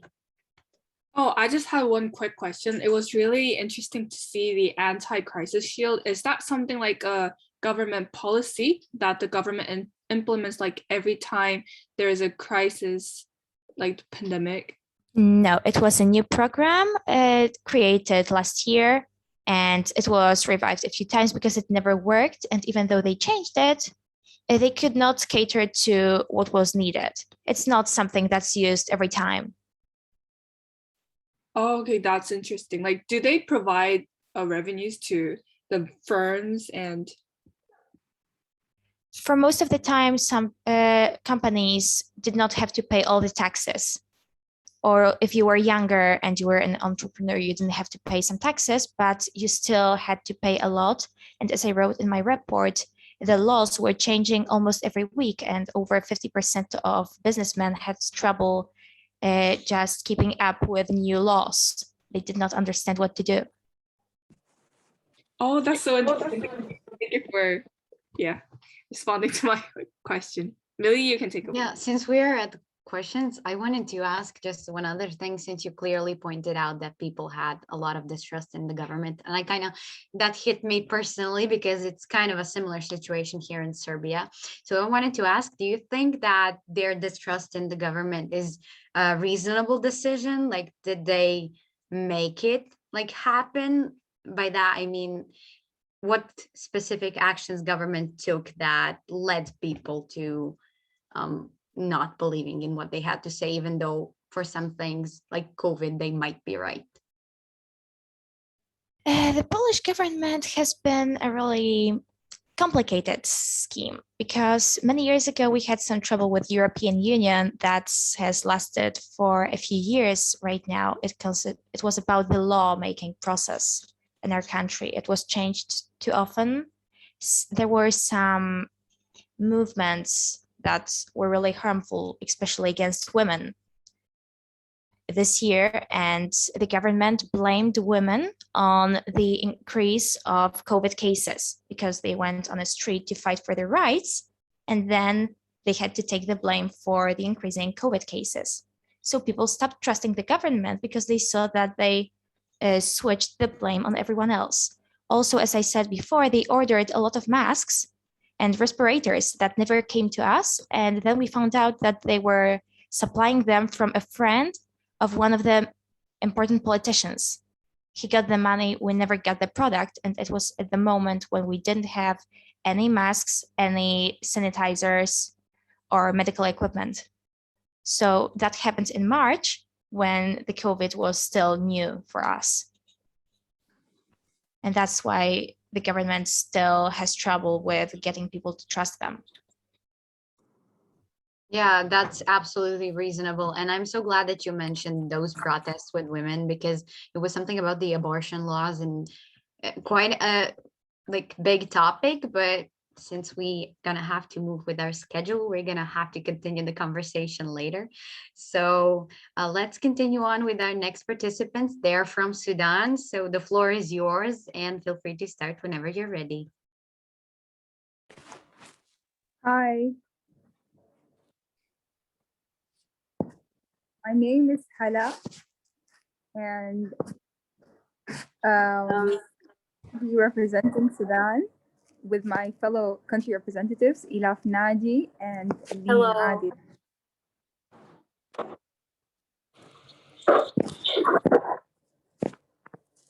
Okay, so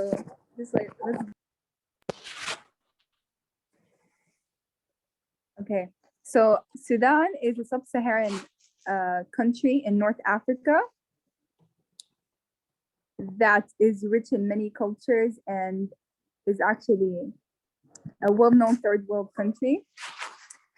I don't think we have to talk a lot about this. So we can go to the next slide. Nilaf will be presenting the feelings of the government. Hello, everyone. I'm Ilaf Naji. I'll be talking about feelings we had for our government.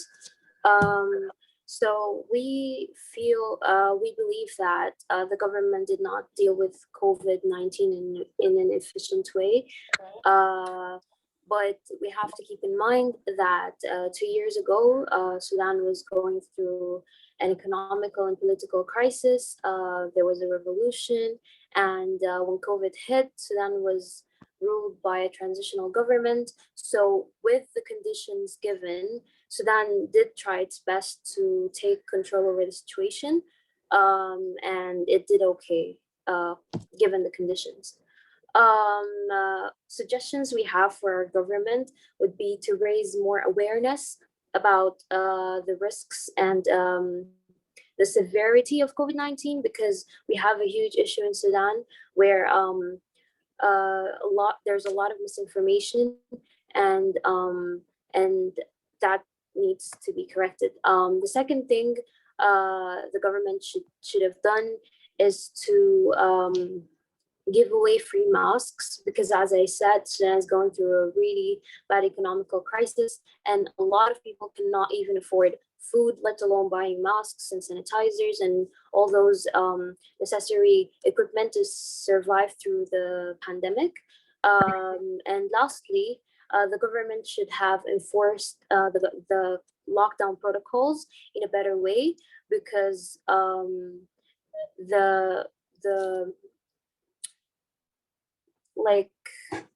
so they should have enforced the rules in a better way. So like if someone broke one of the lockdown protocols, the consequences weren't that severe. And so more people broke the lockdown protocols and no one took them seriously. So they could have charged for larger fines if someone broke the rules, and so on. Neen will be presenting the next slide. Hello guys, I'm Lean. So I'll be talking about the direct involvement I had with coronavirus. Honestly, I'm very grateful for the fact that I was never infected, especially that I'm asthmatic, and it would have been like a great loss if I actually had the virus. Although my aunt and uncle, they were infected and they died due to complications afterward. It was very sad, honestly, because I think that we could have prevented that. Honestly, my father abided with the rules of the lockdown, like really great. That was one of the reasons why we didn't catch the virus, especially in our household. I remember having our examinations and people wouldn't actually wear their masks and they wouldn't sanitize like regularly, but I would always wear my mask and like avoid touching and sanitized objects and so on. Hella would be talking in the next slide about her personal experience.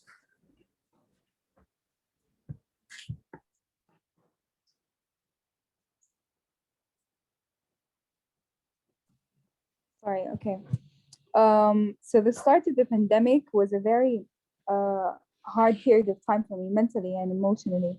I was forced to stay away from my closest family members with barely any contact because the internet in Sudan was so bad that even video calls were of extreme bad quality. So it was quite a lockdown for 2 months.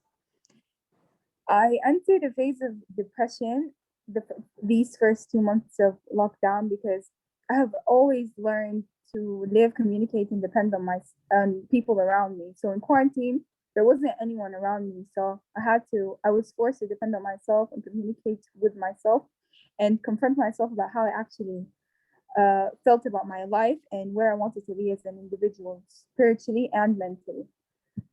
It was hard at the beginning, but 6 months into the lockdown, I started connecting to my spirit and inner thoughts and accepted who I am. That's when self-love came in. And for that, I'm extremely grateful for the pandemic because I feel like it was a blessing in disguise, because if it wasn't for COVID, I wouldn't be who I am now. I don't believe any of us would be who we are now if it wasn't for the pandemic. I feel like because in some aspects, we needed that break from social media and in general from the hamster wheel. So Ilaf can go on. Okay, so about my personal, can you go back to the last slide? Personal experience. So about my personal experience with COVID-19, the whole year leading up to the beginning of the pandemic, I was overstressed, studying really hard for my IGCSE examinations, May June session. And my whole life revolved around those exams because like I used to go to extra lessons, like solving a lot of past paper questions, having a lot of mock exams, like pretty much my whole life, my schedule was just filled with studying and exams, and just it was really stressful, right? But I was also a bit relieved because I knew that my exams were about to finish and I'll be free and I'll be able to go back to my extracurricular activities. And that was pretty much my plan. But then COVID-19 hit and my May June examinations were canceled. So I went from being busy 24/7, studying, going to lessons, to just like staying at home, not being able to see my friends, literally doing nothing at all. And that made me go through the worst depression I have ever felt, because I just felt like I had no purpose. I had an identity crisis of like, what do I want to do with my life? Do I want to sit for the October-November session? Do I want to repeat the year? Do I want to do my A-levels? I just had a lot of questions that were left unanswered. But after a while, I decided to, since I couldn't see my in real life friends, I decided to start making online friends. And that was a really huge blessing because I made some really amazing friends online through Twitter, Instagram, and a lot of other social media platforms. I used to watch movies with them every night. And that really helped me feel better about myself and just not think about all the bad parts of COVID-19. Whenever I look back, I just remember the good times that I had with my online friends. Now Lean will be talking about her personal experience with COVID-19. So around August last year, when my exams were coming up, I was so overwhelmed by the fact that the pandemic was going on, and I suffered from a mental breakdown. I took some time to myself and reflected back on everything that's been happening. Throughout this time, I organized both my thoughts and emotions. I also lost several family members during the pandemic, and that really scarred me emotionally. I spent most of my time studying for my exams. I also picked up some new interests towards the Korean culture in general. I got to know a lot of people online and develop my social skills. They were very lacking, and I remember I used to feel very horrible about them before the pandemic. After having several setbacks, I also learned how to love myself and embrace everything and everyone around me.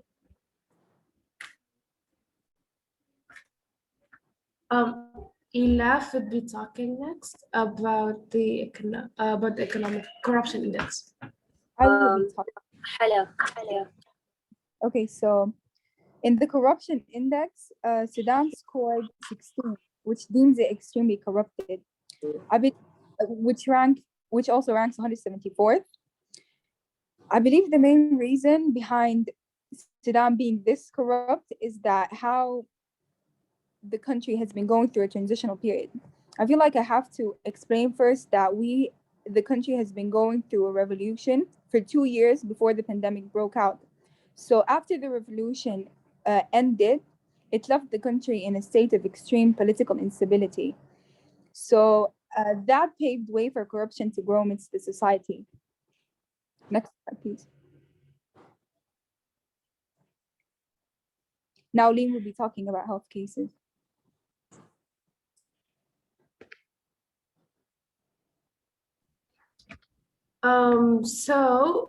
At the present time, the number of infections due to COVID-19 is let me make sure. Currently, the number of infections since the outbreak of the virus is 37,715 cases.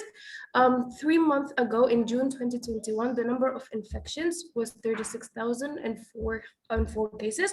And 3 months prior to that, in March of 2021, the number of cases was 28,605, and we could drastically see the change in these number of cases. Finally, last year and in September of 2020, the number of cases was 13,407. I honestly could say that the number of cases compared to the rest of the world is very low, but the problem is that these data are very inaccurate, especially that Sudan is a third world country and not a lot of people care about collecting data. The government did try to reduce the rate of infections by enforcing the lockdown measurements. Apparently, the rules were not strict enough as the state of the country kept getting worse. Since a lot of people were quarantined, they needed another source of income, but the government did not provide that, so people still continued working without abiding with the rules of social distancing. The next slide. So at the present time, the number of deaths due to COVID-19 is 2,837 deaths. 3 months ago, the count was 2,691 deaths, and on the 7th of March, the number of deaths was 1,895. In September,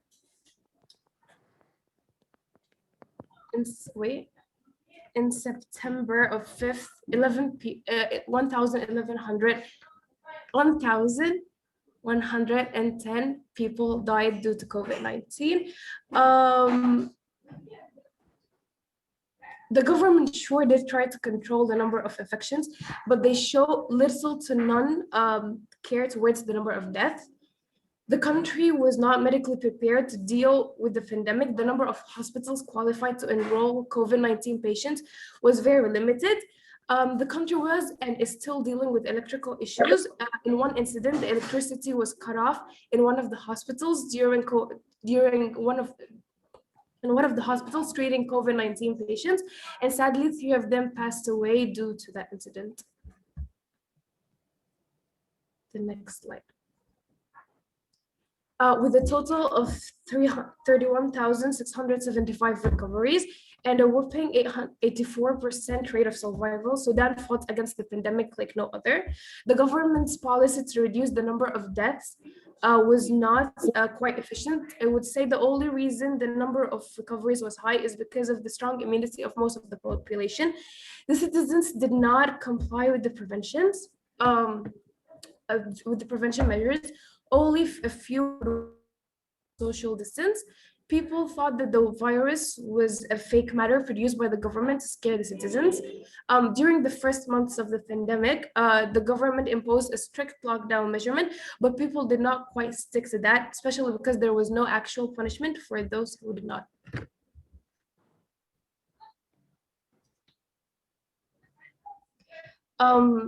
On Friday, 26th February 2021, Sudan received 800,000 doses of AstraZeneca vaccine from the COVAX facility. Unfortunately, the vaccines were not enough to vaccinate a fair percentage of the population. Only 1.8% of the Sudanese nation were vaccinated. Last week, Sudan received a shipment of 218,400 doses of the AstraZeneca COVID-19 vaccine as a donation from France. A statement from the United Nations Children Fund said, on the 5th of August 2021, Sudan received 606,700 doses of the Johnson & Johnson vaccine. The government is showing great efforts in vaccinating as many people as possible. There are multiple vaccinating centers in every area. I would say that this is a great improvement, especially that I honestly think that the last government wouldn't have cared as much or dealt this way with the pandemic.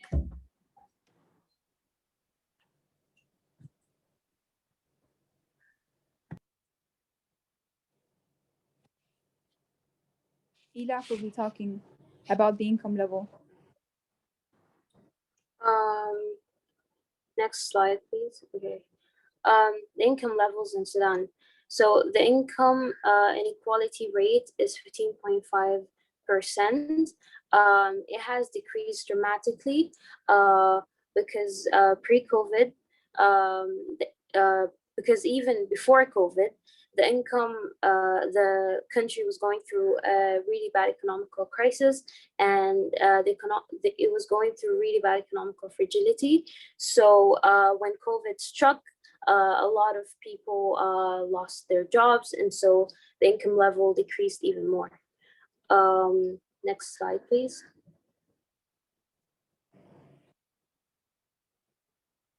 Hella will be talking about the unemployment. Okay, so here it states that the unemployment rate increased to 17.70% in 2020. Even though the measures that the government adopted to contain the virus were relatively less strict, bear in mind that our country did not go into a complete lockdown. We only went through a partial lockdown. Still, these measures that were adopted still created serious impediments to the economic activity, which led to the unemployment of people close to the poverty line. And that consequently increased the unemployment rate. Next slide. Ila. So I'll be talking about the impact on medical workers. First of all, I'm going to talk about the income levels. On this slide, on this topic, I couldn't find actual statistics online because there wasn't much research done on these topics regarding COVID-19. But on average, the income levels stayed the same because medical workers were not paid extra money for the work they're doing, and they were also, their salaries weren't reduced as well, so the income level stayed the same. When it comes to unemployment, medical workers were needed, so more workers were getting employed, and so the unemployment rate decreased. When it comes to work stress, medical workers were overstressed, were really overstressed in Sudan due to the citizen aggressions towards them. And let me explain. So during the lockdown, a lot of patients' family members were very furious and could not comprehend the fact that they could not see their family members that were suffering from COVID-19 and that were suffering from COVID-19. And so like they were suffering from COVID-19, and so they started attacking the medical workers and threatening their lives. And so medical workers felt afraid, and some of them even left their posts and closed hospitals because they were scared for their lives. And there was a huge lack of protective equipment, so medical workers were afraid that they would catch COVID-19 because the equipment wasn't supplied for them. So can we skip to the next slide?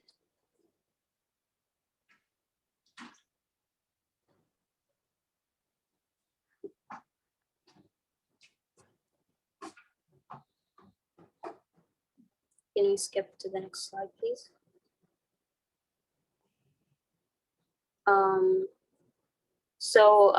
Impact on students. Students who had access to online learning, they finished curriculums on time, which was a great thing, but it also took a really long time for students to get used to the applications used in online learning, like Zoom and other applications. When it comes to education effects, education process slowed down due to COVID-19 because the internet connection in Sudan isn't really good, and most public schools don't have the equipment needed, like iPhones or phones in general, tablets, electronic devices, to be able to attend online learning. For example, physical education was lost because it was really hard for students to continue such type of learning through online school. Students who did not have any access to online learning, the government found a really innovative solution, which was broadcasting the programs through radio and TV. And so because most radios are very affordable for most citizens, so students all over the nation bought radio devices, and lessons were broadcasted all through the country, and that's how the education proceeded. Can we skip to the Hope is Youth slide? Hope for Youth slide. Yeah. Hala will start. Okay, so I will be talking about the social issues. Here it says that, okay, first of all, one of the problems that faced Sudan socially was that just as the revolution ended, as I spoke earlier, just as the revolution ended, the pandemic broke. So the tension between the public and the government was still at high levels. So people didn't trust the government, and many thought that the lockdown was an attempt to stop people from gathering and protesting. Furthermore, there are no international actors to represent Sudan in the outside world. For example, even here in Revar, it was really hard to find people to represent Sudan because people really don't care about connecting to the outside world. Next, I will be talking about prevention measures, compliance. I think providing masks and sanitizers free of charge in public areas is vital to encourage people to follow the precautions. People here barely have money to buy bread and water, let alone get hand sanitizers. So I think it would be encouraging them if masks and sanitizers would be for free. Moreover, I think people would follow the rules if strict measures were adopted, so that people will follow the rules to avoid fines, for example. Next, Lean will be talking about daily lives improvement. I'll be talking about daily lives improvement. Okay, so introduction of technology in people's lives. I think this is one of the most huge challenges that faced us here in Sudan during the pandemic, was because technology was not introduced. And if technology is introduced, then people won't have to stop their lives if another pandemic broke out, God forbid. Okay, now Lean will be talking about our plan of action. I can see Sudan developing into a better environment in the next few years, both economically and educationally. I would personally invest more in learning new skills and adding to my hobbies list. I would also start a journal to keep track of all the events and document my emotions so that I can remember them more vividly afterwards. These would be my future plans if the pandemic would happen again, and hopefully it wouldn't. Ilaf would be talking about government performance and our plan of actions. So when it comes to the government performances, so we wish if our government would raise more awareness about the severity of the pandemic. We also wish if governments would financially support local businesses and public sector workers like fruit sellers in the streets and people who depend on daily labor to gain a living. Lastly, we would wish if our government would reward and protect our medical workers in a better way, because as I said, they were not given the credit they deserve. When it comes to our future plans, Sudan, we wish if Sudan would be pioneering in fields, especially in agriculture and industrial explorations, because Sudan has really fertile soil and it has a great potential in exceeding in agricultural projects. So we wish to see more of that.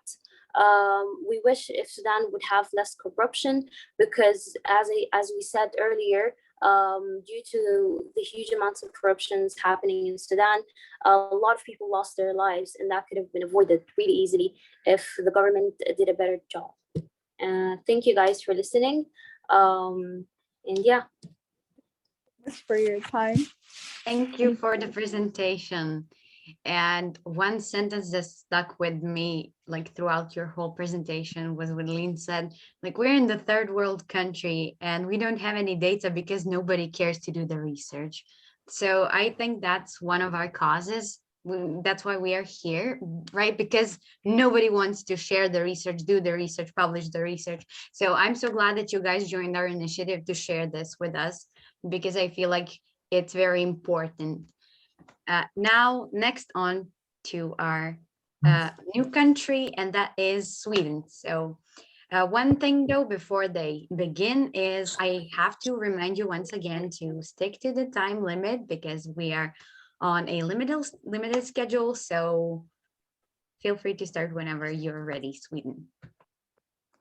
Hi, thank you so much for the presentation. Hi, I'm Alexander. I'm representative of Sweden, and here's my colleague. Yeah, I'm Liana. I'm also a representative of Sweden. Next slide, please. Next slide. Yeah. So Sweden is here in the north of Europe. I don't know what more to say. Next slide.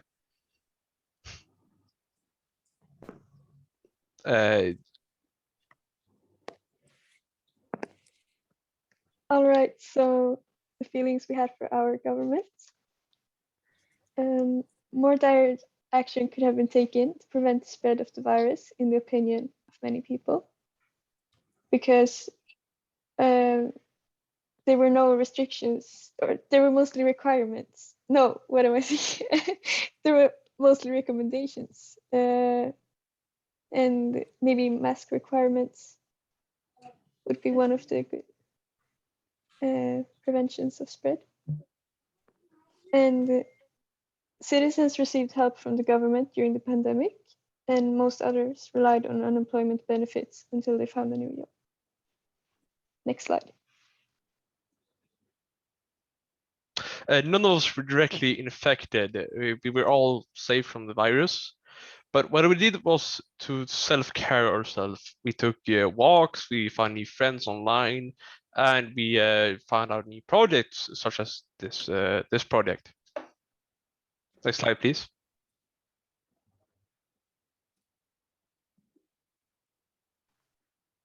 All right, so I can start. At first, when you had to stay home from school, I was very scared and felt bad. But once we had to go back to school, I got very scared that I would spread the virus or catch it myself. So I actually liked staying home after a while. Yeah. I must say I did quite well. Personally,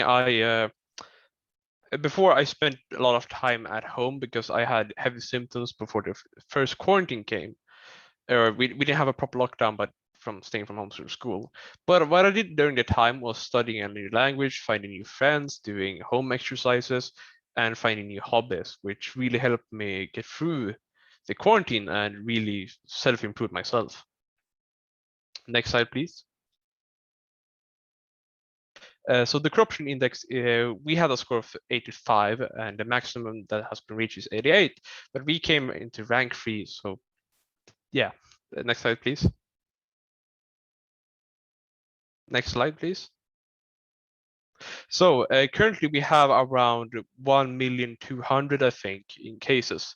What the government did to the government didn't do very much to control the cases, but mostly what they did was recommend us from staying home, keep our distance from others, elders, and always wash your hands, only go out on your own risk, and don't meet in larger groups. And that number has been changed. First it was 10, then it was 6, and then it was 4.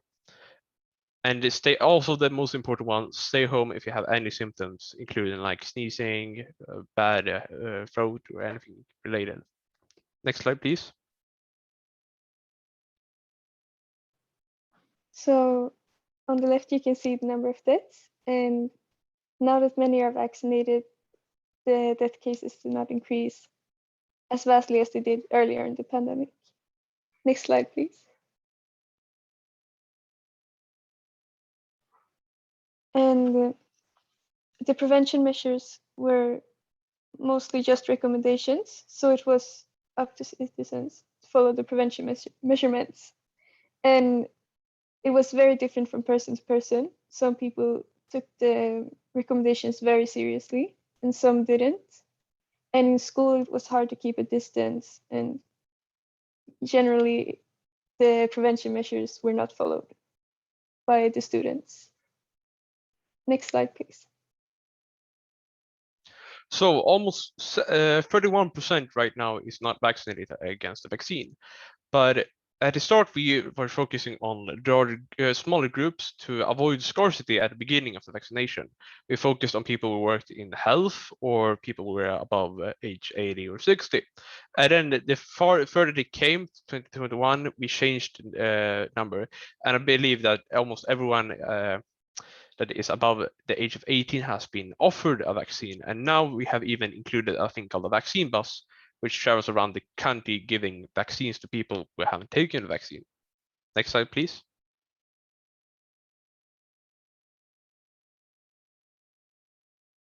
Next slide. So during 2020, Sweden's GDP sank with 2.8%. And the impact on Sweden's economy was quite mild in comparison to other countries. So that could be because the lockdown in Sweden wasn't very strict, or because we had a high internet availability, so we could easily work from home. Next slide, please. The unemployment rate has been quite, how do I say, changing.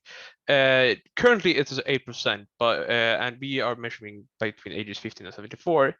But the most highest during the pandemic yet so far was then 10.3%, and it was during the summer. And next slide, please. So medical workers, during the start of the pandemic, we relied a lot of medical workers. Basically, sorry, I'm just having a hiccup. Yeah, so basically during the pandemic, a lot of the nurses had to work and doctors a lot, and I think that's why the reason why unemployment has been quite linear during the pandemic and or horizontal, and haven't affected drastically on ups and downs. And they have worked it a lot, and due to stress, a lot of people have been getting a lot of nurses have to work with a lot of people in the ICU. and they have been getting a lot of criticism to the people that not a lot of people are vaccinated, and that means more people are coming to ICU, which takes a lot of their time and stress out, takes a lot of stress from them, which is quite horrible. And also the salary has almost rise really high because how hard they have worked. And yeah, next slide, please.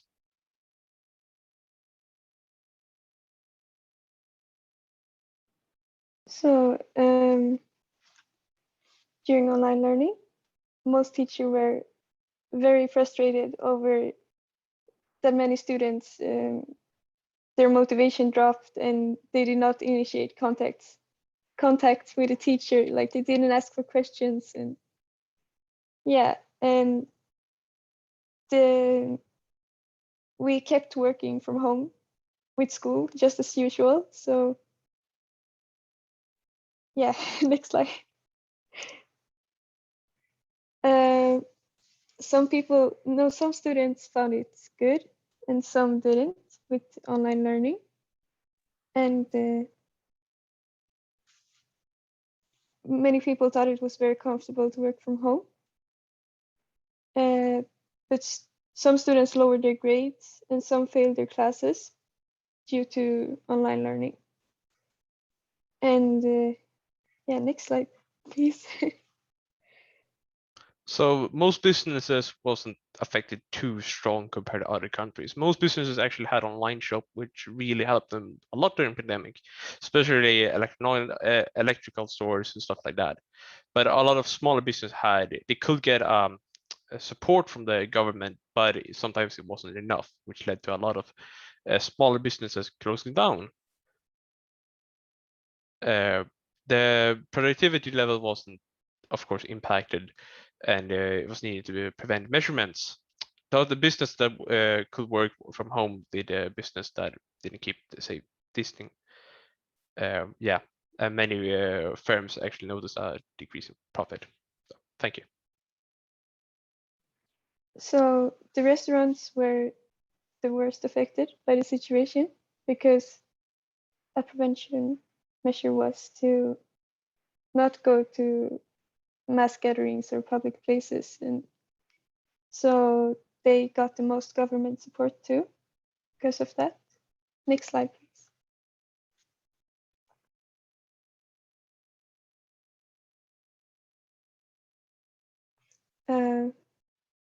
Yeah. So future plans. I think there's been a lot of learning from this.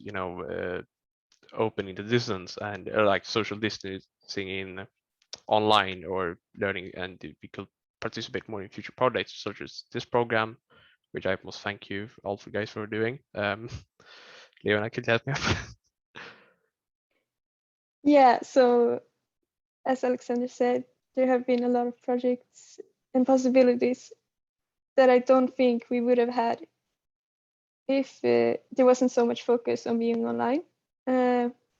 And also, as for the government, if a pandemic strikes again, or then we hope that maybe that the citizens will take more responsibility and comply with the safety measures, and also that the government may be a bit more strict. And yeah, I don't think there's much more to say. And also, I think during the pandemic, also we have noticed a huge change in climate change, like the oceans, more creatures appearing, which is incredible. And I think we can learn a lot from that, especially the governments or industries can learn for that also. And yeah, thank you guys, and thank you all guys for creating this project. It has been a huge honor working with you. Thank you. Thank you for joining our project and for having this presentation. Though, shout out to climate change, because now weather in Sweden is kind of acceptable, like not all that cold, like you have some sun. So like, that's not all that bad, I guess. Okay, now let's continue on to our next country, which is Tunisia. Do we have a representative from Tunisia with us? I don't think so. Seemingly, that is not the case that we do. So we can continue on to our next participant from United States of America. Feel free to start whenever you're ready.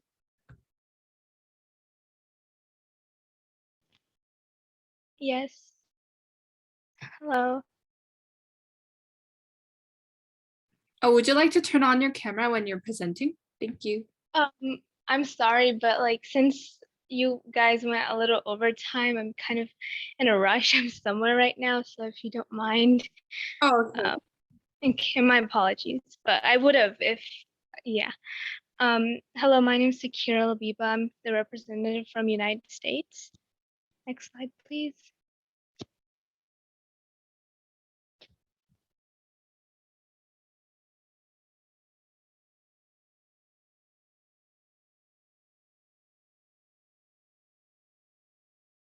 Okay, yeah, the United States is in North America, under Canada, above Mexico, and South America.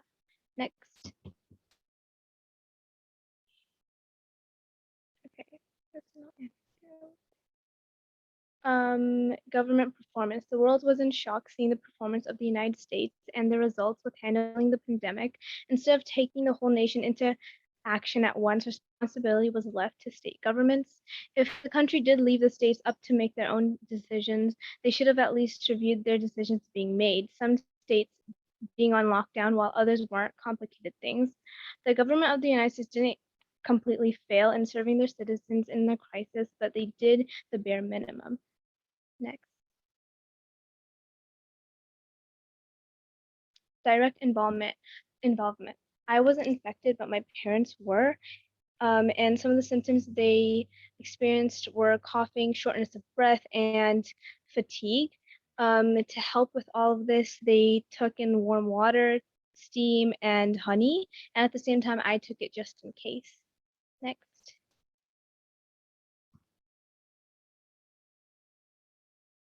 Personal experience. The COVID-19 pandemic for me wasn't as bad as expected. I stayed home majority of the time and it's what I enjoyed. There were times things didn't go well, but I learned to cope with them. Instead of needing help, my family and I did the most to help others, from donating to charities and gathering food. It was only right to do the most that we could. If, of course, anything happens like this again, we shall be prepared. This experience will forever be remembered. Next.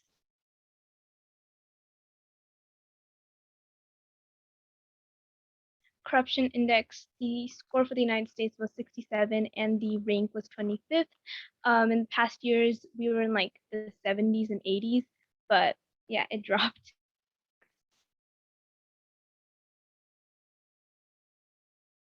Health cases. Next. Number of infections. On September 5th, 2020, we had 6 million cases. Well, more than 6 million, I rounded it. And then on March 7th, 2021, we had 29 million. And then June 6th, 2021, we had about 33 million cases. Next. Number of deaths, 190,000 deaths on September 5th, 2020, 500,000 deaths on March 7th, 2021, and 597,000 deaths on June 6th, 2021. Next. Survivors. I didn't find exact calculations, but in total we had about 31 million recoveries. Next.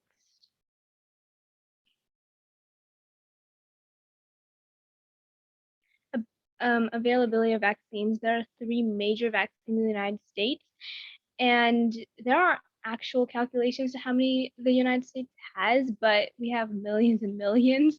There are more than 500 million doses for Pfizer, more than 300 million for Moderna, and more than 100 million for Johnson & Johnson.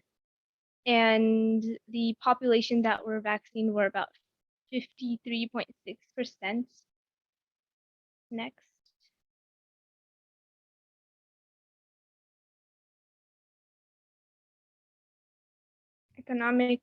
Income level. Yes.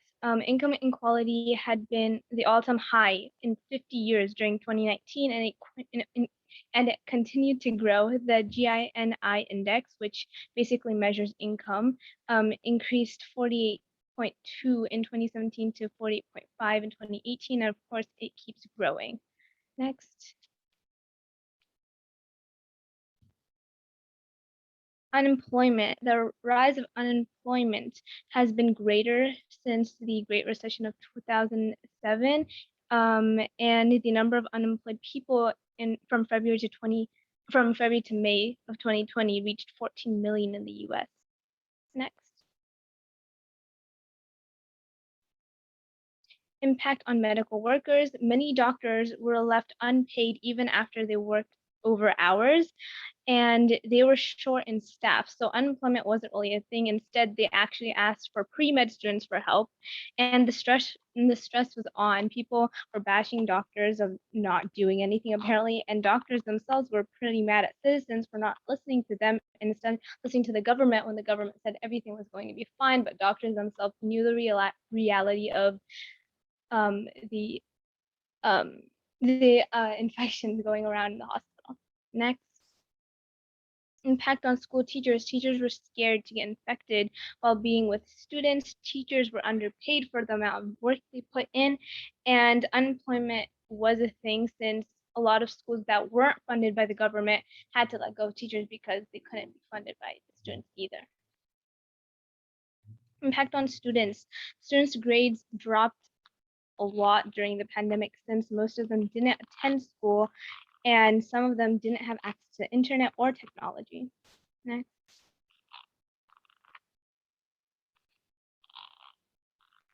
Impact on firms, businesses, and companies. They had very interesting ratings because some of the biggest companies actually did well during the pandemic since they utilized their delivery systems, but some of the businesses, the smaller ones, they suffered more because they didn't have as many customers or resources. Next. Impact on restaurants. Restaurants suffered the most during the pandemic since it wasn't just money-wise, but customer-wise. A lot of restaurants that relied on visitors or tourists suffered because of travel restrictions. Next. Impact on retailers. In the beginning, retailers were scared that they wouldn't survive this pandemic. Some big retailers had to shut down, such as JCPenney, but other big retailers as Walmart or Kroger, they maximized their services and created new services which helped them along the pandemic. Next. Hope as youth. Future plans in the future. I hope everybody is more prepared, especially the government. Since this whole experience happened, the government should take note of what went well and what didn't go well. And health is vital to us, and we learned how huge a virus and a pandemic can get and how it can affect our lives. So hopefully we stay more aware and take care of ourselves better. Next.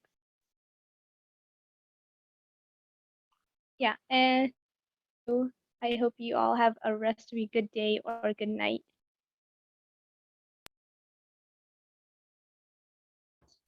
Thank you for the presentation and thank you for joining. Sorry for the delay in the schedule. It was great hearing your story. So now we can move on to our next participant, which is from Zambia. So the floor is yours. Feel free to start whenever you're ready.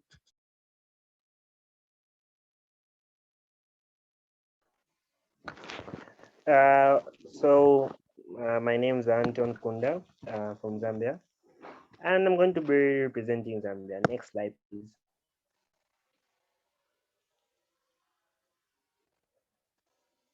So Zambia is in Southern Africa and holds one of the 7 wonders of the world, in case you didn't know, which is the Victoria Falls. A very nice place. You should come and visit after the pandemic eases down. Next slide, please. And next slide. Government performance. There was an early implementation of COVID-19 preventive measures that resulted in countless lives being kept safe. would urge the government to also focus more on making people aware of the virus, as most people still believe it does not exist. Government support. Government managed to extend the support fully to those working for it, but for those who are not, who are non-governmental workers, it was not as helpful as intended. Next slide, please. Direct involvement. Most of my family and I were not infected and had no symptoms. Self-care. I did a lot of meditation, tried indoor workout routines. They were really interesting. Did not visit a lot of public places unless it was really necessary. Next slide, please. Personal experience. I was unable to travel back home as a result of bans on all long distance travels and ended up staying with my uncle and most of my relatives during the lockdown periods. Despite being under lockdown, I took the opportunity to improve my fine art skills and ended up winning an online school art competition. In addition to the above, I kept my mental health as major priority and made sure to seek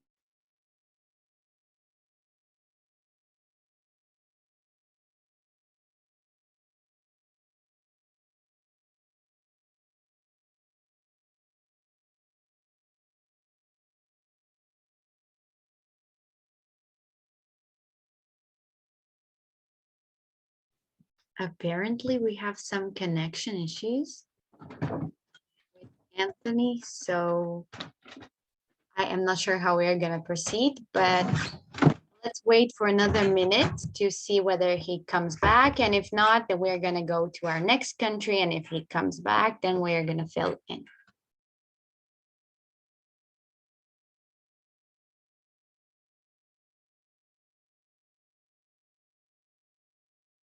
Okay, I think he's joining back.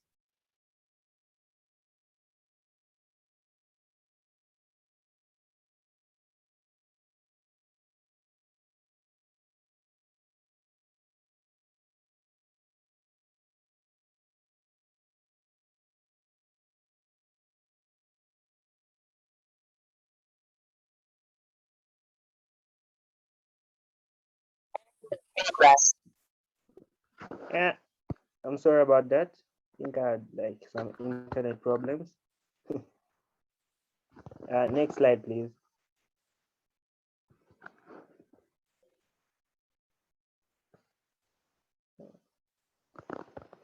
Zambia scored 33 on the corruption index and ranked 117th. Next slide, please.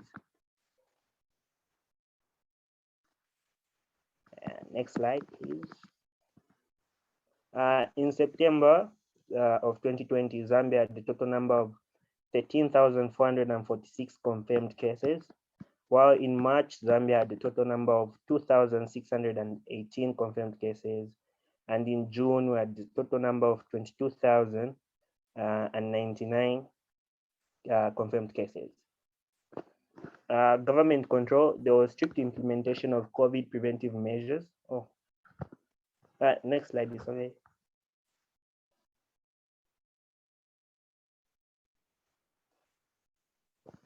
In September, Zambia recorded a total number of 332 confirmed deaths, while in March, we recorded the total number of 1,202 confirmed deaths, and in June, we had the total number of 2,019 confirmed deaths.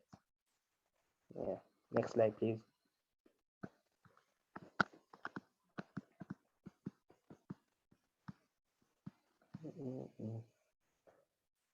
In September of 2020, there was a total number of 13,618 confirmed recoveries out of 14,131 cases.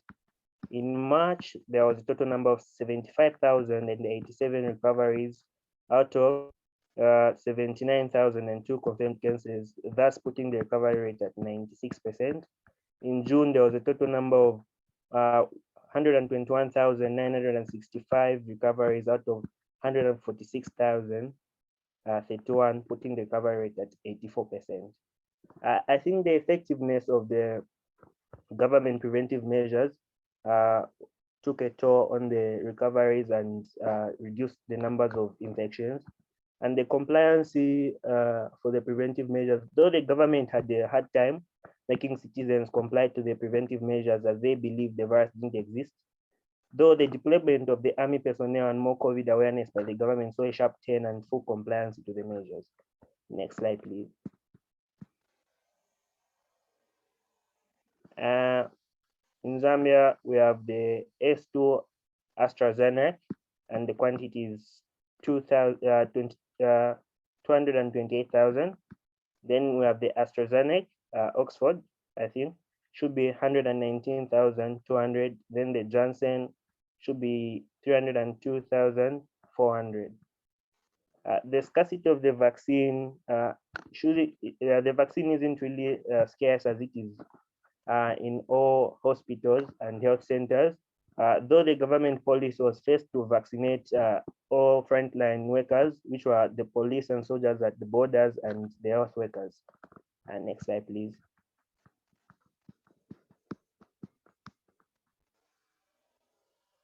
I think we can skip the economic part and go direct to the hopes of health.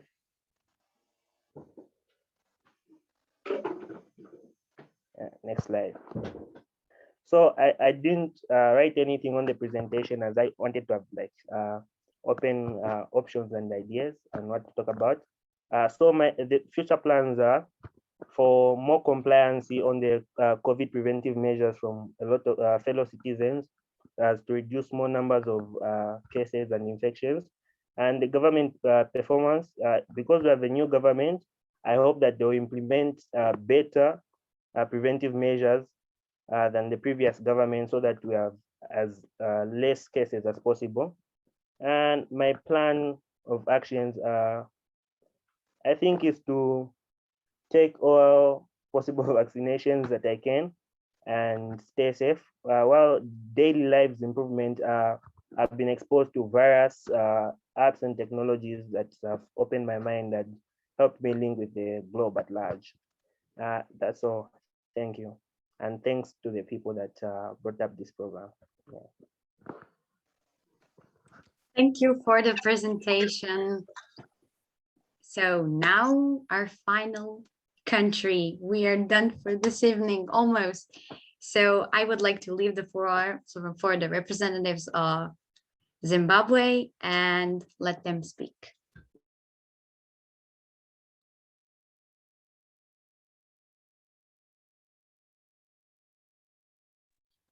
So we are the representatives of Zimbabwe. Next slide, please.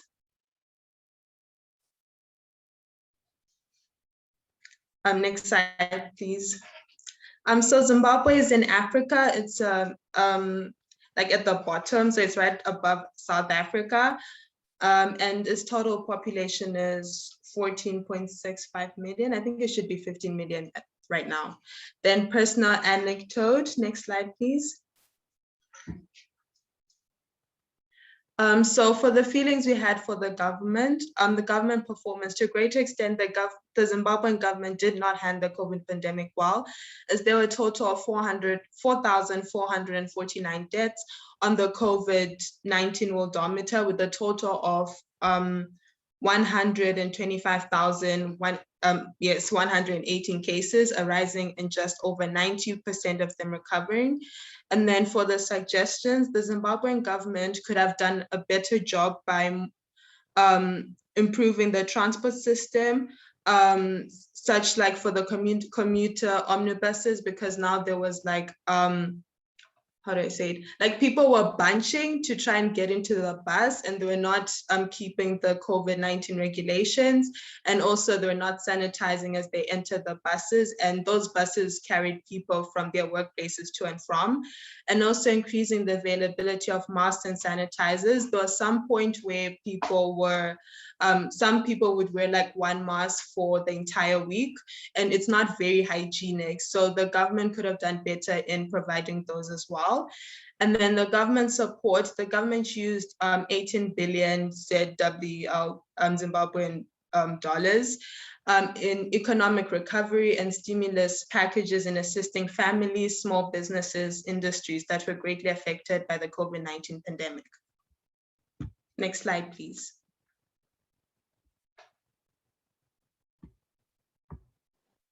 Okay, so the direct involvement, like I personally didn't have COVID-19, but my father had to visit my cousin who works as a doctor who was affected by COVID-19 to try to get him to go to the hospital. So we had to quarantine because he had been exposed to COVID-19 and we didn't want to expose anyone else. So we quarantined for 2 weeks, which is the maximum amount of time that you're meant to quarantine in Zimbabwe until you go and get a test. The symptoms that he faced were high fever, headache, sore body, and struggle breathing. Luckily, my family didn't test positive for COVID, but we just quarantined for the 2 weeks. Like particularly in that period of time when we were quarantining and had to keep safe, like had to take extra precaution. We just phoned like a lot of family members just to make sure that they knew like where we were, the update if any of us were feeling sick, that if it ever got to a point where we did catch COVID or we did fall sick, that they were always aware of where we were. Next slide, please.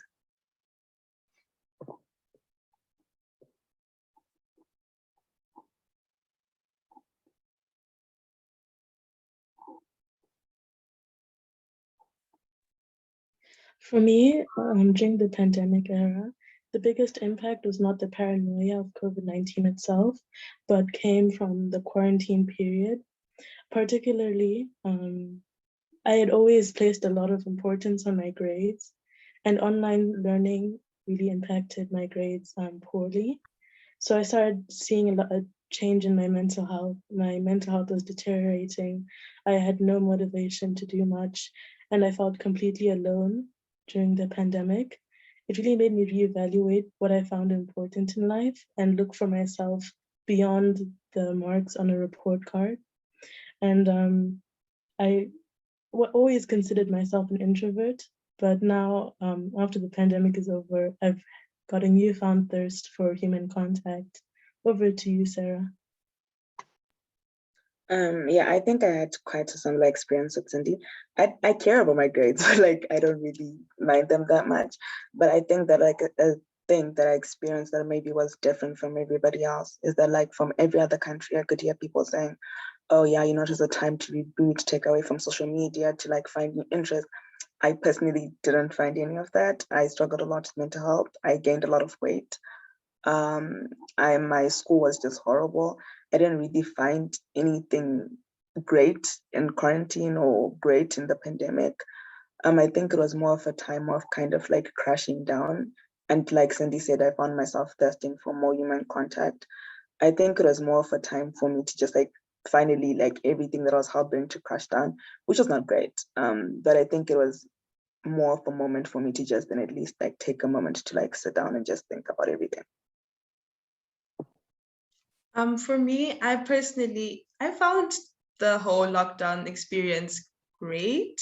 Like not the part that people were dying, but like I really got to do so many things that because at school, like I was involved in so many things and then like grades and then clubs and then sports. So I actually never got time to like sit down or even like eat dinner with my family because I would have like some other meeting at night or something. So I really got time to like do other activities. I got to like bake, watch movie, like spend more time spend more time with my family. So I really found it great. And also fortunately, I didn't lose any family members to the virus. So that was also great. And yes. Next slide, please. So in the corruption index, Zimbabwe scored 24 and ranked 157, which was one bandwidth away from North Korea and in the same bandwidth as Iraq.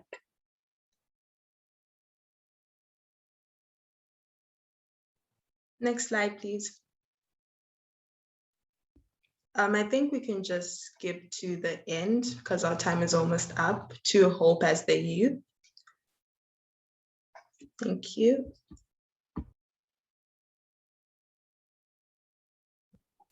So you can go ahead. No, go ahead. No, go ahead. I was going to ask if we could go back to one slide though, just like the vaccines. I just think it's really important to highlight that. I'm sorry, but I just really thought it was really important to highlight. Okay. Yeah.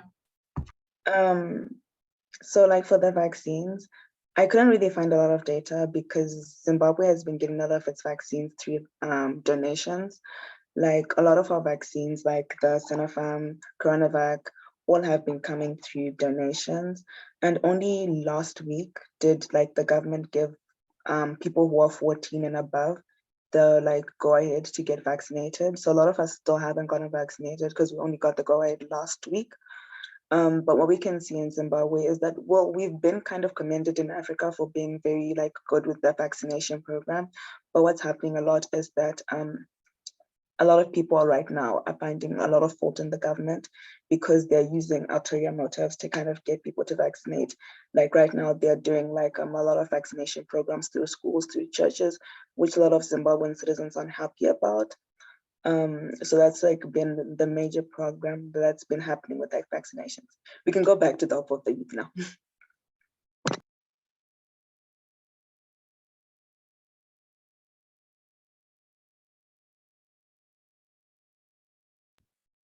So the government performances.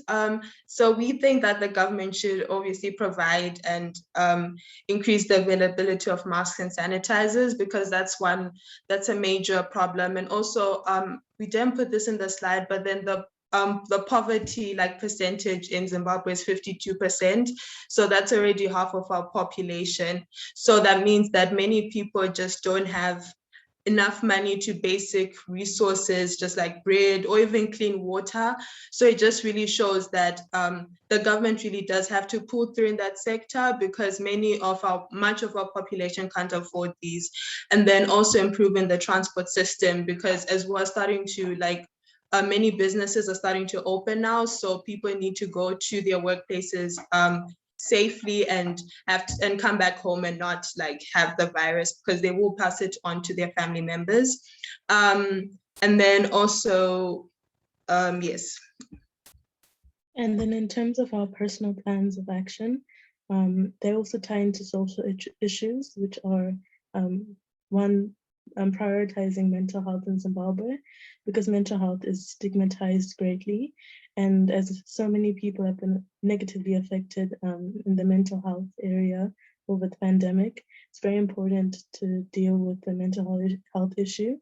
So although we cannot change our rulers, we hope that we can help shape each other's futures for the better by forming closer knit communities and destigmatizing the things that bring us down mentally, physically, and as a nation.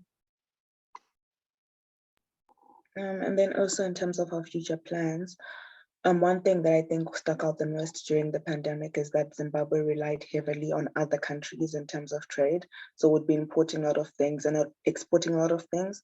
So we need to invest more into businesses and industries within Zimbabwe that we can learn to rely on ourselves and to bring in money for ourselves. And if we're going to export things, that we can get forex from them, because right now we're using the bond note in Zimbabwe. So we need to get forex that will better build up the country.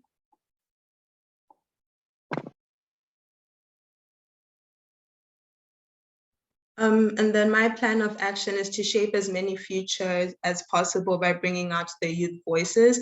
So like, we also see this like in most African countries, or even generally in the world, many of our youth, they don't really have a voice. When they try to speak out, they're always put down by the older generation. So we just want to, we'll find a way, but we want everyone's voice to be heard, because we are gonna be the future for like what the future. So if you put a strain on us and then expect that things will magically put themselves in order in the future, that really doesn't work. So they can't be making it so hard for us. So we also need to step up and speak more. Yes. And then obviously like the things that we want to do is just to prevent the pandemic from getting worse in Zimbabwe is just getting vaccinated, encouraging as many people to get vaccinated, continuously masking up and sanitizing, especially now that like the phase, like tomorrow, well today, we're going back to school, like everyone in general is going back to school. So just like keeping children safe, particularly in this time, because we're going to be going back to our families. Yeah, so that's it. Thank you. And shout out to our supervisor. She was great. Aria, you're such a great person. Thank you. She helped us a lot. She really did. We couldn't have done this without her. She's the best.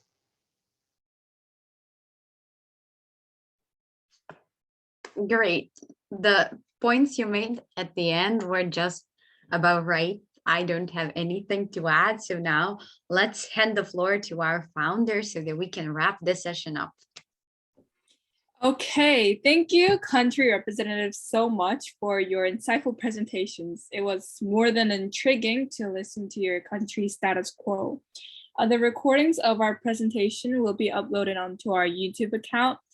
So to wrap up, we have all had a remarkable week. Whether your attempt to participate in a global scale project was intimidating or not, we have all had an experience I doubt any of us will ever forget. Though like 5 countries bailed out, we still came here collecting and listening from 27 countries. I would like to take this opportunity to thank my leadership cohort, team leaders and members for their tireless energy and commitment to construct a week filled with opportunity for everyone to freely voice their thoughts. Everyone, please feel free to unmute your mic and then just show your storm of applause.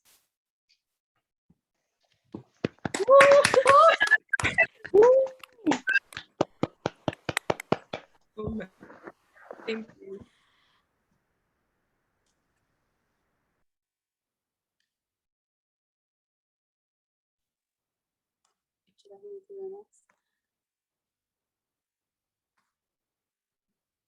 Yep. Okay, I just want to say that I truly admire each and every one of you across all of the 27 countries participating today. As I said before, sharing your hardships and stories with the world is not an easy thing to do. So I applaud you guys for your bravery. Words cannot express how proud I am for Revire reaching this far. When Millie, Kion, and I started Revire, we never thought of it coming this far in such a short period of time. We never actually did. And this would not have been possible without you and the rest of the Revire team that I'm so thankful for. So I just want to truly, from the bottom of my heart, thank you for bringing our vision to life.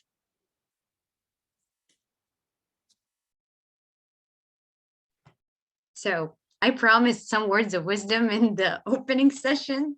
So here they come. First thing that I want to share with you guys is my thankfulness for your participation in this project. And I'm so grateful for all of you joining, and I'm so grateful for our team and for all of us being here together today. So one thing that I want you to take from this project is not the economic data, the numbers, the statistics or whatever. It's that we are all in the same boat with this COVID-19 pandemic, and that we are all here for one another. So that's the most important thing. And the other one that I also want you to take from this project is about the information that you get. Not everything that comes into your hands is going to be true all the time. So nothing is the way it seems. We're all different kinds of people. All the information that we get are going to be different, and everything we go through is going to be different. But one thing that I encourage you to do is to think with your head, to consider all the possibilities, to put yourself in other person's shoes.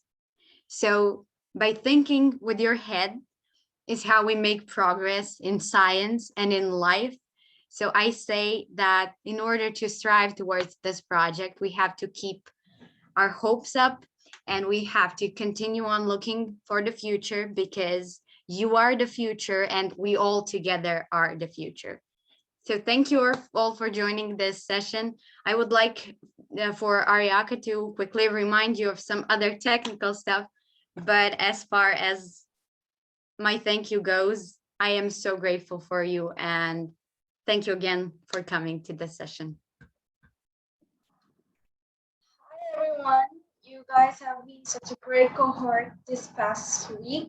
Help us conduct more productive and engaging camps. You can fill the feedback form that will be sent in the chat, but we will also send it on Discord later. We also have another opportunity for you to share your COVID story and experience as a country representative in Revire's first camp. You can now join Revire as a champion. A champion is someone who has overcome all the challenges that they faced in the pandemic. More details about this will be announced shortly. This recruitment form for champions is also accessible on our website, so please make sure to check that out. And also, since Revire is an ongoing and ever-growing youth organization, we will be recruiting passionate team members who can endeavor to develop Revire all the more.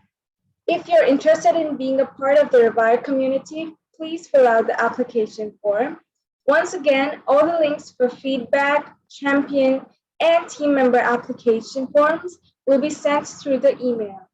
All the leaders and members of Revire are going to have a 2-week break after this forum. We will review the application form as soon as we come back. Benzia?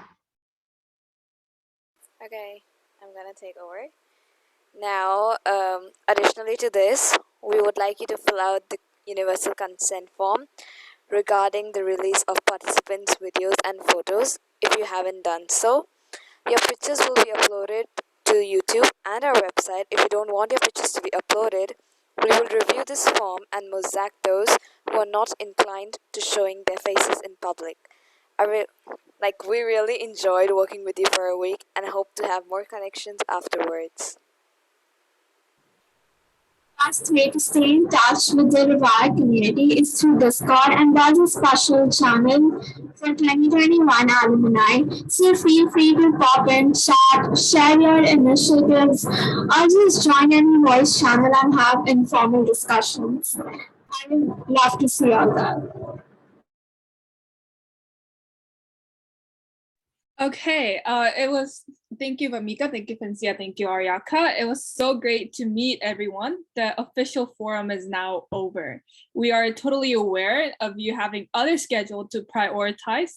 And I have to go to school right now because in Korea it's past 7 a.m. So we won't keep you forever. So feel free to share your Instagram ID onto the social media channel in our Discord. Follow each other, share your informal COVID-19 stories apart from you've officially shared. Thank you everyone so much for joining, and thank you for staying until the end. Thank you.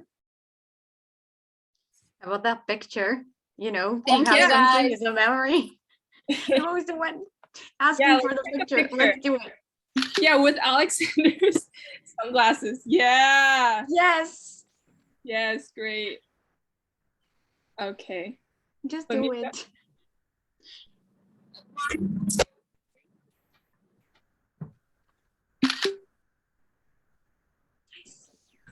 Nice. Thank you guys for joining, and see you soon. Bye. Bye. Bye. Thank you.